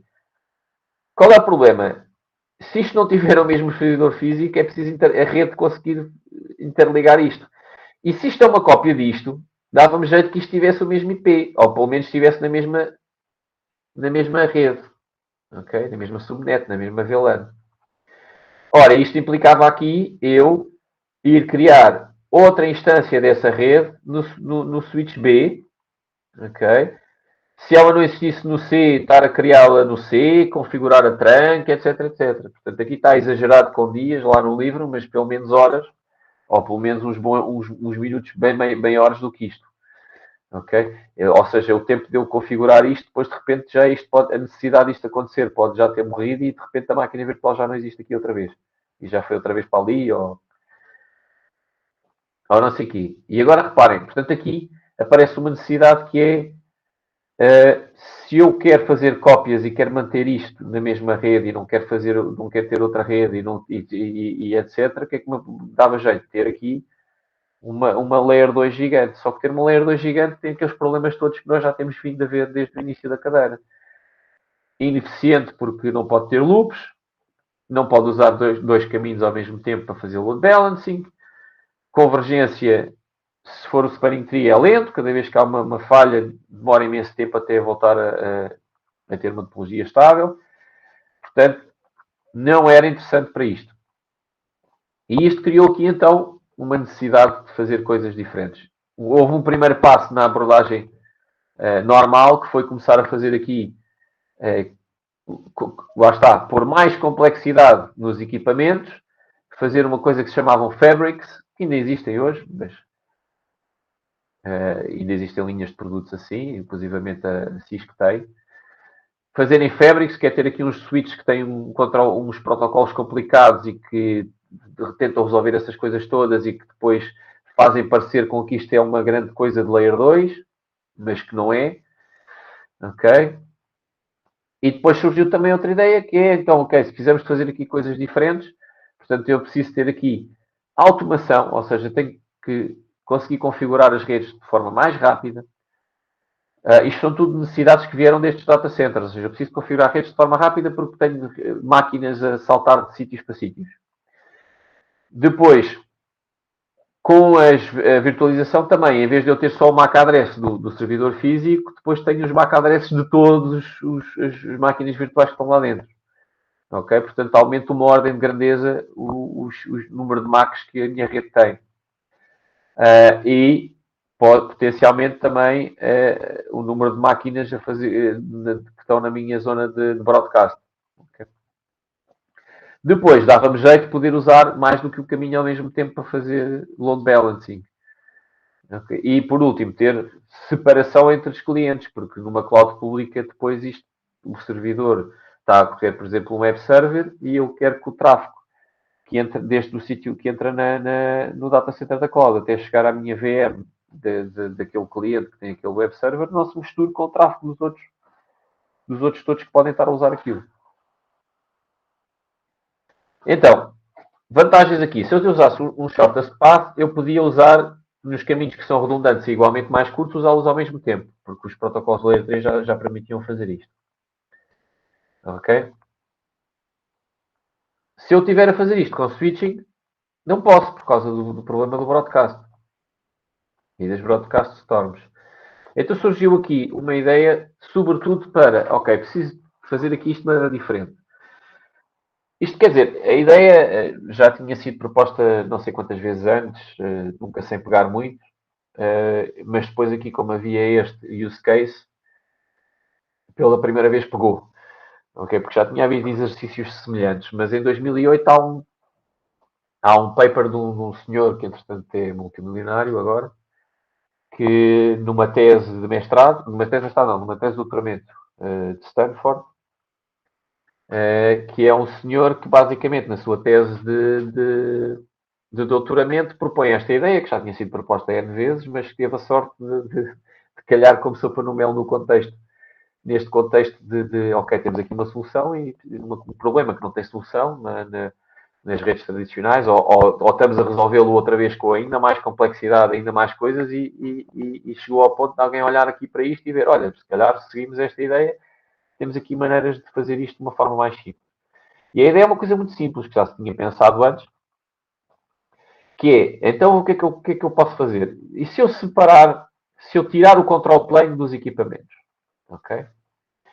Ou seja, a lógica de protocolos de encaminhamento, configurações de middle boxes, firewalls, load balancers, toda a lógica que controla depois o forwarding behavior, access control lists, distribute lists, toda essa coisa, se eu tirar isso dos equipamentos, ou seja, isto deixa de estar a correr nos equipamentos, e os equipamentos a única coisa que têm é as tabelas de encaminhamento em hardware. Okay? Então ele propôs esta separação, separar o control plane do forwarding plane. Ok? Portanto, o que é que fica no equipamento? O forwarding, portanto, umas tabelas E depois ele definiu isto e criou um esboço, o primeiro esboço do que depois veio a ser o standard que nós vamos usar no trabalho, o OpenFlow.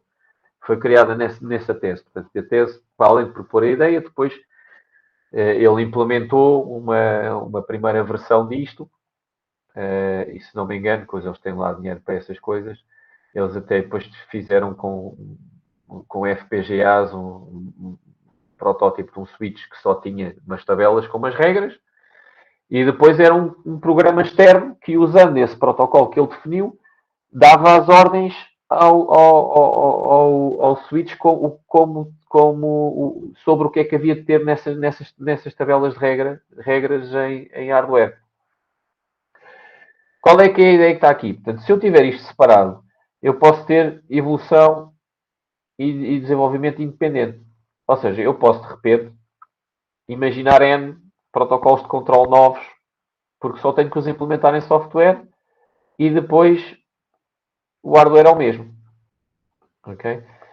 Portanto, a ideia é ter um controle a partir de programas que basicamente o que fazem é instalar regras no equipamento. E o equipamento, a única coisa que tem são essas regras. Chega um pacote, ele vai ver se faz match com alguma das regras e as regras dizem onde é que aquilo tem que ir. E não faz mais nada.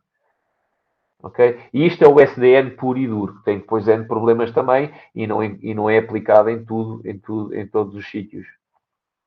E não é aplicado em todos os sítios. Esta é a visão mais pura e dura. Nós vamos ver, por exemplo, na aula da Cisco, uma visão muito menos pura e dura disto, em que nós continuamos a ter control plane nos equipamentos e o que nós chamamos de SDNI, ou que eles chamam de SDNI, é a capacidade de controlar, a partir de um software externo, a configuração do control plane que está na mesma a ser executado nos equipamentos. E depois temos as versões híbridas, onde eu tenho equipamentos em que eu posso programar as tabelas de forwarding diretamente, ou elas podem ser preenchidas por control plane, que está a correr também no equipamento, e que eu também posso configurar ou parametrizar como é que esse control plane funciona, também programaticamente a partir do software externo. Mas esta foi a ideia mais radical, não é? Lá da tal tese, ganhou muita atração. E depois, rapidamente, isto em muito pouco tempo, eles fundaram esta ideia colou muito. A Google, na altura, pegou logo nela para resolver alguns problemas nos data centers deles. Construíram, inclusivamente, switches in-house com FPGAs para as tabelas e depois usaram, no caso deles, usaram o OpenFlow muito parecido com o que tinha sido especificado na tese para controlar esses equipamentos e controlarem como é que o tráfego deles lá dentro do data center era transportado. O senhor fundou uma empresa que era a Nicira. Eles fundaram lá em Stanford uma empresa que era a Nicira também para explorar esta ideia e criar o OpenFlow e depois vender e depois e construírem. Eles não se meteram no hardware, o que eles fizeram foi construírem switches em software, que vocês vão usar no trabalho, por exemplo, o OpenV Switch, que é um switch em software, baseados em quê? Que na virtualização já existiam estes switches em software. Porque quando eu tenho um hypervisor e tenho N máquinas virtuais a correr, elas têm que usar um switch em software para conseguirem partilhar o acesso de rede do sistema anfitrião.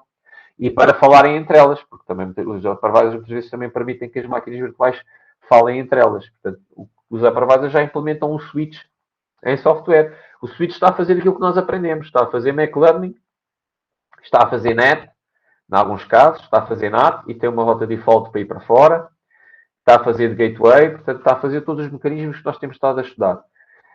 Só que isso está tudo implementado em software porque as máquinas existem ali dentro, em software. E então, basicamente, a ideia aqui também passamos a poder ter também switches em software e routers em software, e esses switches e routers em software também serem depois controlados por outro software acima, que é o que nós vamos fazer no trabalho. E, portanto, isto foi um grande mercado, nomeadamente no caso dos data centers, porque é muito fácil eu então controlar esses switches em software dos hypervisors, poder ter na mesma uma rede tradicional, por exemplo, em Layer 3, e depois fazer túneis de Layer 2, porque tenho uma maneira fácil de configurar esses túneis todos, que é usando software para controlar esses switches em software que estão em cada hypervisor. Pronto, eles montaram uma empresa, isto é uma curiosidade, mas é bom para vocês também saberem o que é que estão a aprender. Esse senhor teve a sorte de ter esta ideia no contexto certo, montou essa empresa e aquilo foi comprado por mil milhões de dólares pela VMware para aí 3 ou 4 anos depois. Porque eles viram que aquilo de repente tinha uma grande utilização em tudo o que era redes de cloud e a VMware até hoje vende um produto para isso, que é uma das soluções para as redes de cloud, que é precisamente fazer tudo em software. Ou seja, eu monto um data center com uma rede normal usando Layer 3 e depois tenho túneis a ligar os vários hypervisors, onde estão máquinas virtuais, e depois tenho uma solução que no caso deles é baseada em OpenFlow, que faz o controle todo cada vez que uma máquina virtual quer mudar, por software ele vai lá criar o túnel que é preciso de uma ponta para a outra e depois aquilo para a máquina é como se estivesse na mesma VLAN, no mesmo sítio. Depois vamos ver isto um bocadinho mais em pormenor nas últimas duas aulas. Ok, então aqui temos agora o control plane que está separado do forwarding plane. O forwarding plane, que é também chamado data plane, é a única coisa que fica nos equipamentos físicos e também pode ser implementado em virtual switches, ok? Normalmente vocês têm aqui, isto acontece no hypervisor, né? Ou não. O Ubuntu, por exemplo, traz o Open vSwitch em todas as distribuições. Pode servir para N coisas. O Open vSwitch é uma implementação de um switch em software. Aliás, o nome é de Open Virtual Switch. E depois tem que ter o quê? Tem que ter uma Southbound API que me permita controlar então estes physical switches ou estes virtual switches que fazem só o forwarding. Portanto, a única coisa que têm é regras para enviar os pacotes. Depois, então, o que eu chamo aqui, tenho aqui uma entidade que nós normalmente chamamos o SDN Controller, okay, que pode ser um ou mais, que vão falar então com os equipamentos que estão mesmo a fazer o forwarding dos pacotes, sejam eles virtuais, sejam físicos, através de um protocolo qualquer. Este é o que nós vamos ver em mais pormenor, que é o OpenFlow, mas existem outros. A Cisco, por exemplo, existem coisas como o RESTconf, a Cisco tem uma API proprietária que é o Cisco ACI. Portanto, são maneiras de dar instruções a isto, sendo que estas não são exatamente iguais ao OpenFlow, no sentido que o OpenFlow está feito a pensar que estes equipamentos não têm control plane nenhum, enquanto estas estão feitas a pensar também em configurar control plane que existe cá em baixo. Portanto, é uma visão, é uma Southbound API SDN, mas não para SDN puro, ou seja, não para SDN puro no sentido de control plane estar completamente separado do forwarding plane. Se eu tiver vários SDN controllers, também posso falar entre eles, no que a gente chama Eastbound ou Westbound APIs. E depois existe aqui uma coisa que nunca se conseguiu standardizar até hoje, que é a Northbound API. Okay? O que é uma Northbound API? Embora existem muitos que ofereçam isto em Python, mas lá está, mas depois também não é, lá por ser em Python não é standardizado. Não é standardizado porque cada um tem os seus métodos e as suas interfaces que são expostos nessa API. Porque a ideia aqui, nós, por exemplo, no trabalho, vamos programar ao nível do controlador SDN, mas a ideia final é que depois isto ainda tem esta Northbound API, portanto eu controlo a rede através destas aplicações muito alto nível. Ok? A própria Cisco tem uma coisa que se chama de Intent Networking com uma coisa que é o Cisco DNA. O Cisco DNA pode ser visto como um SDN controller, pode ser visto como uma coisa destas. E normalmente nos cenários que eles vendem com o Cisco DNA, nós estamos a programar depois numa Northbound API acima do Cisco DNA. Portanto, e depois ele é que está a fazer o Southbound para os equipamentos. Quando estamos a trabalhar com o OpenFlow, normalmente nós estamos a trabalhar ao nível do SDN Controller nós próprios. Embora possamos estar a criar uma aplicação que tem um bocado esta lógica, mas estamos a fazer aqui um bocado o bypass deste Northbound API, porque estamos a implementar esta aplicação dentro do controlador. Ok? E portanto é isto que nós temos aqui. Portanto, nós temos aqui o que agora? Temos os devices que simplesmente fazem forwarding. Fazem forwarding como? De acordo com regras, que nós, no caso do OpenFlow, chamamos flows. Ok? Estas flows são regras para tratar fluxos, daí o nome. Ok? Também se chama a tabela de encaminhamento, entre aspas, não é uma tabela de encaminhamento, mas a tabela de regras do OpenFlow também se chama Flow Table. E, portanto, aqui, puro e duro, isto, na versão mais simples, só tem isto. Portanto, só tem essas tabelas, basicamente, a dizer o que é para fazer com cada pacote. E depois eu tenho, então, um controlador a ser executado numa máquina qualquer, que tem que ter conectividade para os equipamentos, como é óbvio, e que vai usar esta Southbound API para preencher estas tabelas com as regras correspondentes para enviar o tráfego da maneira que eu quero. Depois, obviamente, eu posso ter aplicações que depois possam usar uma Northbound API se eu não quiser trabalhar diretamente com a Southbound API. Por exemplo, se eu não quiser trabalhar diretamente com o OpenFlow, há muitos controladores que usam OpenFlow que depois dão APIs para cima, em que eu posso fazer aqui, em vez de eu aqui estar eu a criar a mensagem OpenFlow que vai pôr a regra, eu aqui posso usar uma API aqui em cima que tem outra abstração, outra interface, em que eu digo simplesmente que quero que o tráfego que entra aqui na porta X vá para a porta Y aqui e depois ele traduz isto para as regras OpenFlow ou o que for, para depois enviar para os equipamentos. Outra coisa que era vendida no SDN puro e duro, que nem sempre é fácil, é esta história da Global Network View, que isto às vezes não escala. Se isto está separado e está em software, o que é que acontece? Este está ligado a todos os switches, logo conhece a topologia toda. E, portanto, pode fazer aqui uma série de coisas porque tem um conhecimento que normalmente está distribuído, não é? Nas redes onde o control plane está distribuído. Lá está, por exemplo, para eu conhecer a topologia, no caso do Forwarding Layer 3, o que é que eu tinha que fazer? Tinha que enviar LSAs, não é? E tinha que ter todo o mecanismo de enviar LSAs entre todos, para eles todos ficarem a conhecer a topologia. Aqui não acontece isso, o controlador já conhece a topologia. Porque está ligado a todos. E até pode descobrir estes links de forma fácil. Basta-lhe enviar aqui uma instrução a este para enviar um pacote para todas as portas. E depois estes, quando recebem os pacotes, informam o controlador que receberam os pacotes e, portanto, eu descubro que existe aquele link. Portanto, está aqui, realmente, se eu tiver aqui um controlador com o control plane e tiver, eu tenho potencial para isto, para ter uma visão global da rede. Potencial, depois pode ser possível ou não, depende dos casos, por questões de escalabilidade, obviamente.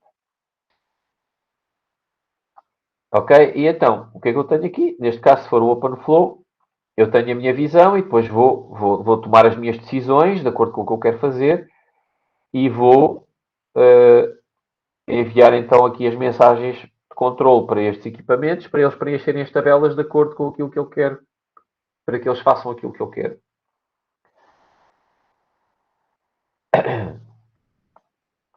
Estrutura típica do controlador, e o que nós vamos usar, que é o Floodlight, tem uma estrutura semelhante. Tem que suportar uma outbound API, pelo menos uma. No caso do Floodlight, só suporta o OpenFlow. Nós depois vamos ver também nas últimas aulas alguns mais exemplos. Existe o ONUS, existe o OpenDaylight, que suportam N protocolos de Southbound que, entretanto, foram aparecendo. Até aqueles proprietários da Cisco, configurações em RESTconf, que não é bem aqui, é um Southbound API, mas não é bem no sentido do OpenFlow. É basicamente, o RESTflow é basicamente o próprio equipamento ter uma API e receber instruções por HTTP. Ter uma API REST e receber instruções por HTTP. E depois, obviamente, o controlador tem que as saber enviar. No caso do Floodlight, é OpenFlow. E depois existem vários módulos, o Floodlight também os tem. Ok? Pode haver bases de dados, isto são bases de dados que posso ter estatísticas, a topologia, os fluxos que estão instalados, as regras que estão instaladas. Depois, normalmente, há módulos para gerir os devices, que utilizam mensagens OpenFlow para saber que se ligou um switch. Podem fazer coisas para tentar descobrir a topologia, tentar descobrir os links que existem entre os switches, que hosts é que estão ligados, para depois alimentar esta base de dados, né? E ter aqui a topologia atualizada. Este Device Manager é só ligações, aqui seria só ligações e negociar a versão do protocolo OpenFlow, por exemplo. E depois, então, aqui está aqui um que faz a discovery da topologia. E depois poderia haver aqui outros módulos. A maior parte dos controladores já trazem módulos para fazer switching, para fazer routing. O que é que fazem estes módulos? Implementam o switching tradicional ou implementam um protocolo de encaminhamento tradicional usando o OpenFlow. Portanto, está lá o software implementado para, se eu quiser usar aquilo, o que ele vai fazer é vai configurar os equipamentos cá de baixo. Por exemplo, se for switching, vai configurá-los para serem switches normais. Ok? Em que a lógica do Mac Learning está feita aqui neste software. Não aqui, porque ele aqui só tem as tabelas, é como se só tivesse a Mac Table. Vocês no trabalho vão fazer uma coisa parecida com isto. Vocês vão implementar um switch. Portanto, vocês vão fazer aqui o nosso módulo. Uma das coisas que vai fazer é dizer aos switches para se comportarem como um switch. Para facilitar com um switch que só tem uma VLAN. Mas para se comportar como um switch. Portanto, vocês vão implementar o processo do Mac Learning e depois mais umas coisas. O processo do Mac Learning é relativamente simples. Depois, tem aqui o quê? Isto é o caso do Floodlight. Dá-vos uma API Java. Vocês programam em Java estes módulos. Okay? Portanto, é como se tivessem uma northbound API muito baixo nível em Java, onde vocês mexem depois diretamente também na southbound API. Ou seja, vocês usam Java para na prática usarem isto, usam Java. Podia ser Python, podiam ter uma REST. O Floodlight também tem uma API REST, mas só permite fazer coisas muito atómicas que não dá para fazer no trabalho. Okay? Portanto, o Floodlight também tem uma API para a qual vocês podem enviar pedidos por HTTP para fazer determinadas coisas. Ok? E depois vocês podem implementar então aqui o que vocês quiserem. Um Learning Switch, um router, outras aplicações que vocês queiram que sejam feitas. Sendo que estas aplicações também podem receber informações de outros contextos. Estão a ver aqui? Por exemplo, podem receber informação por BGP, por NetFlow, se tiverem maneira de receber isto. Ok? Portanto, estes equipamentos, imaginem que suportam também estas coisas. Ou então vocês estão ligados a outros equipamentos que não são SDN, ou não suportam o OpenFlow, não são SDN, têm lá control plane, o que for. E vocês podem receber informação disto, ligando-se a eles, e depois usarem essa informação para fazer a vossa aplicação e para configurarem os de baixo.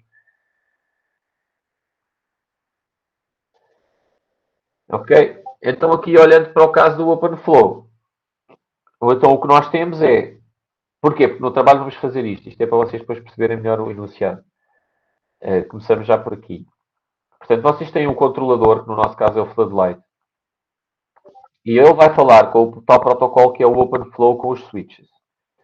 Este protocolo vai fazer o quê? Vai preencher as tabelas que definem o que é que o switch faz quando recebe um determinado pacote. Ok?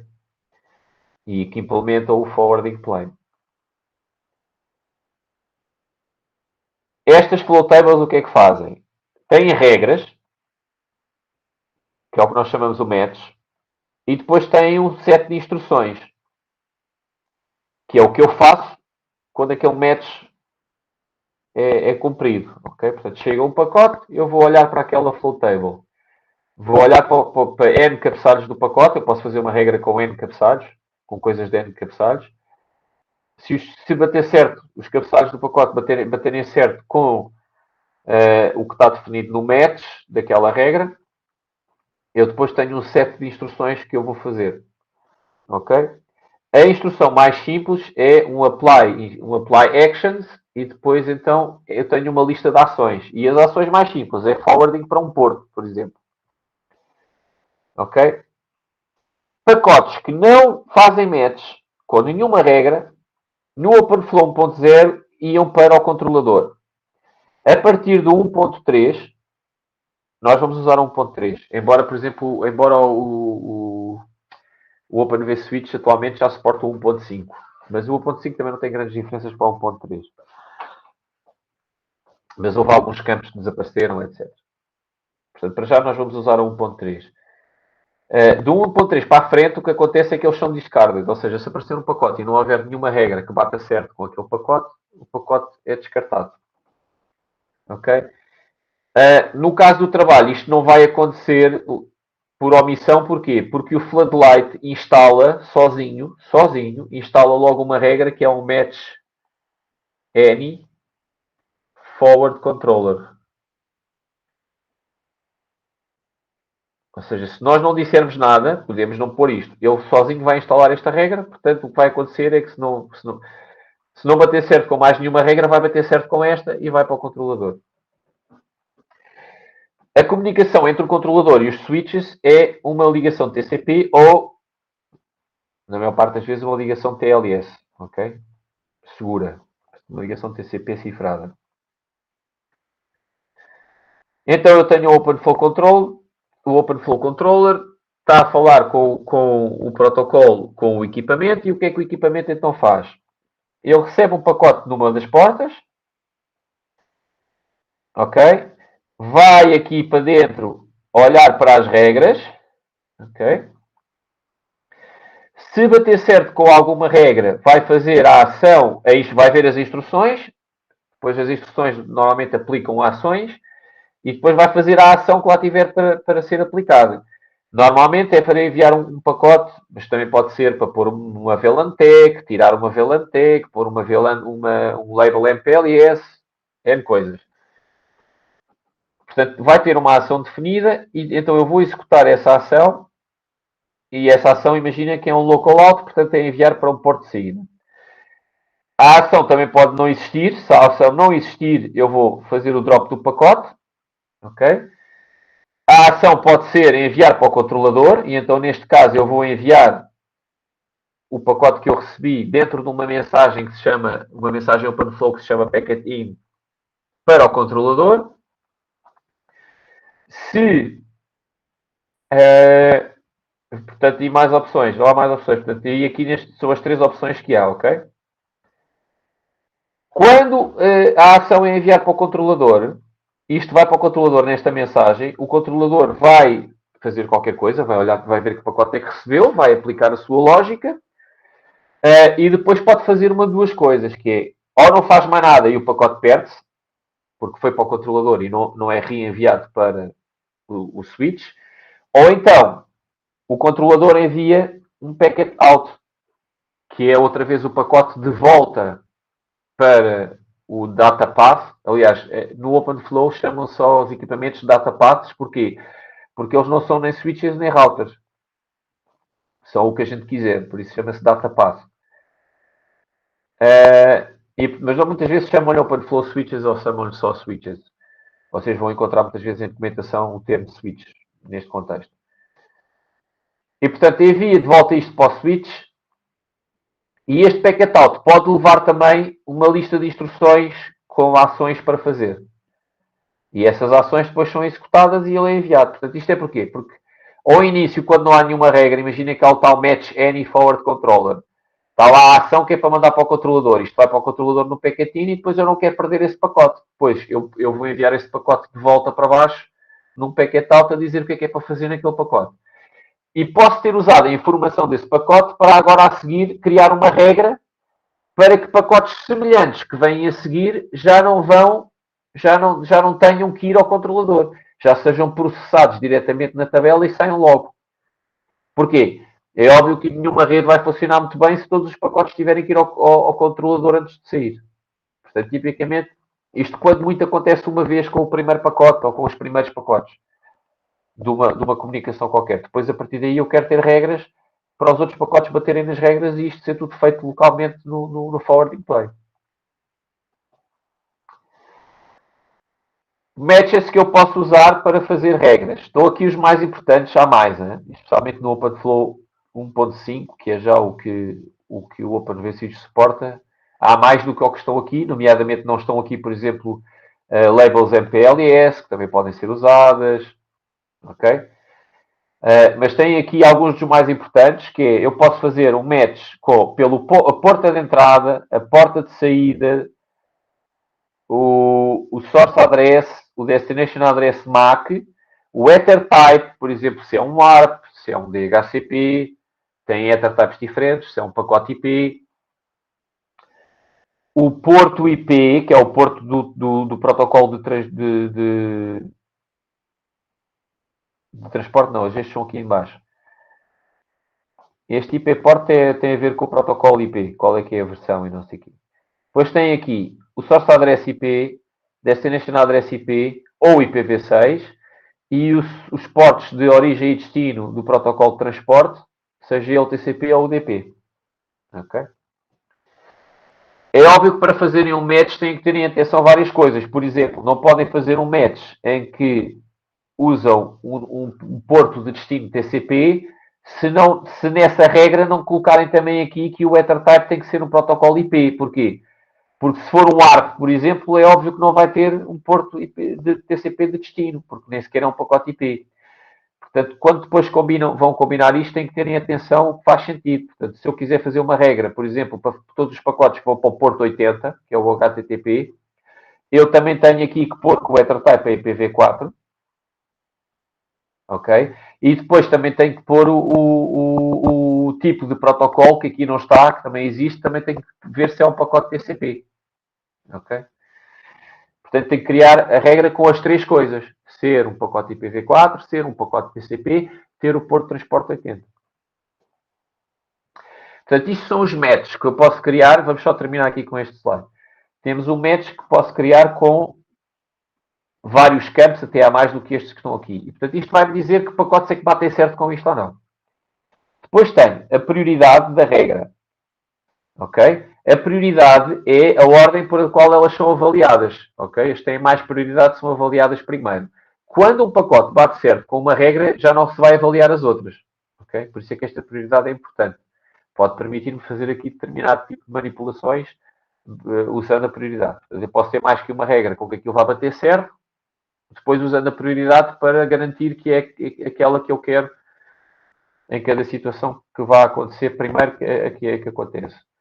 Portanto, para lógicas de se for isto, vai bater primeiro nesta, senão só depois é que vai haver outra coisa que também bateria certo a seguir. Depois tenho os contadores que vão ter estatísticas, nomeadamente duas estatísticas importantes, que é o número de pacotes que vão bater certo com esta regra e o número de bytes. Ok? Depois tenho então a lista de instruções, que é óbvio que cada pacote que bater certo com isto, o que é que ele vai fazer, o que é que eu vou fazer a esse pacote. Timeouts. Os timeouts dizem quanto tempo é que esta regra dura. Se estiverem a zero, ela é persistente, ou seja, eu instalo esta regra enquanto não desligar o router ou enquanto não mandar uma mensagem para a remover, ela está lá.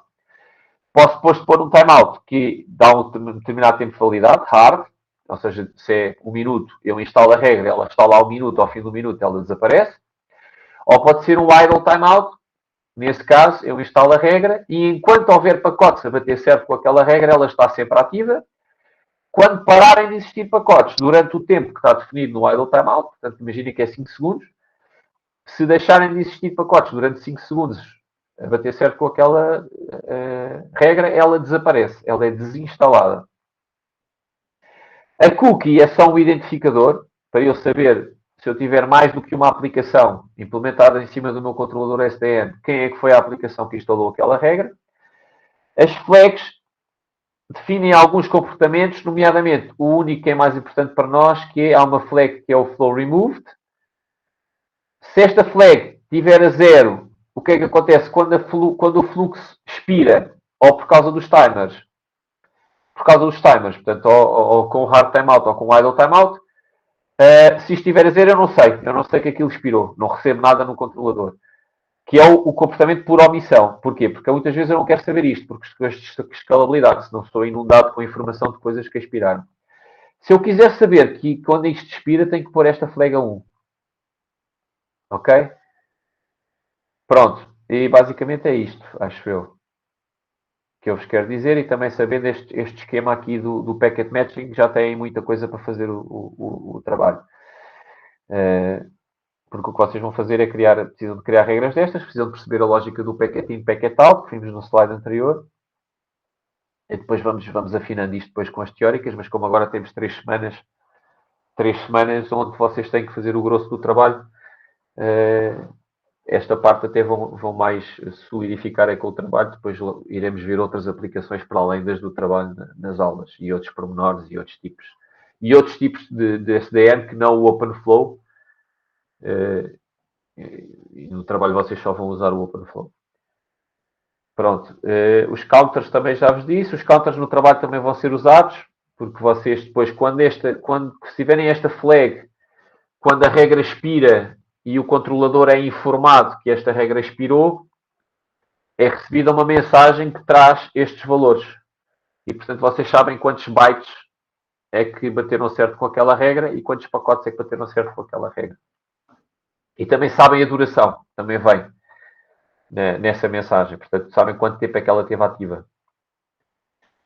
Já agora, quem quiser sair pode sair, porque a aula já terminámos em termos de matéria. Mas já agora, em relação ao trabalho, vocês têm que trabalhar aqui com estas coisas, porque vocês têm que usar os. Vocês vão ter que, para além de fazer um switch, o switch aí é só criar a regra e instalá-la quando já souberem os MAC addresses dos dois lados.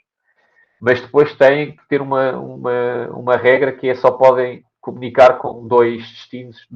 Deve ser configurável. Pronto, para testarem, ponham dois, que é o mais fácil, ou até um.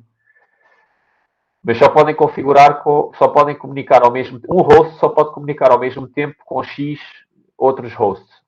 E para fazerem isso, o que vocês vão ter que fazer é vão ter que jogar com estes timeouts. Portanto, vocês vão ter que instalar uma regra e depois, enquanto essa regra estiver ativa, vocês não podem, se já tiverem duas regras para aquele host de origem, não podem depois pôr mais nenhuma regra enquanto aquelas duas estiverem ativas, mas depois vocês sabem que ela expirou porque recebem o flow removed.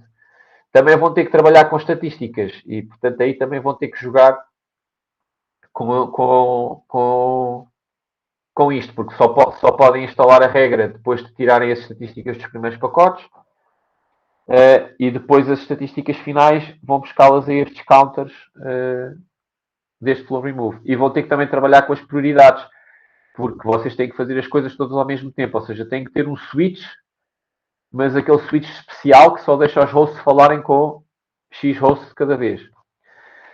E depois, ao mesmo tempo, têm que retirar estatísticas de fluxos TCP. Portanto, vocês vão ter que ter regras para os fluxos de TCP e têm que jogar com as prioridades, porque quando não é TCP, vocês não querem calhar nessas regras, querem continuar a fazer o switching normal, por aí fora. Pronto. Ficamos por aqui. Também tem lá, eu não sei se amanhã depois nas aulas práticas vou voltar provavelmente se calhar vou voltar a mostrar qualquer coisa, mas eu pus logo lá um vídeo que está a explicar também a estrutura do, do programa onde vocês começam a mexer. Para também poderem ver várias vezes, mas depois na aula prática também vou ajudando com isso outra vez e vamos vendo isso outra vez. Pronto, agora já sabem, depois temos porque não deixem o trabalho resvalar porque vamos ter 2 semanas sem aula teórica, nós também vamos tendo as práticas, vamos vendo isso. E se for preciso também vamos dando um bocadinho da matéria teórica lá que seja preciso para o trabalho. Pronto, se ninguém tem dúvidas, ficamos por aqui. Se tiverem dúvidas, aproveitem agora, mesmo que seja do trabalho ou assim. Deixa-me só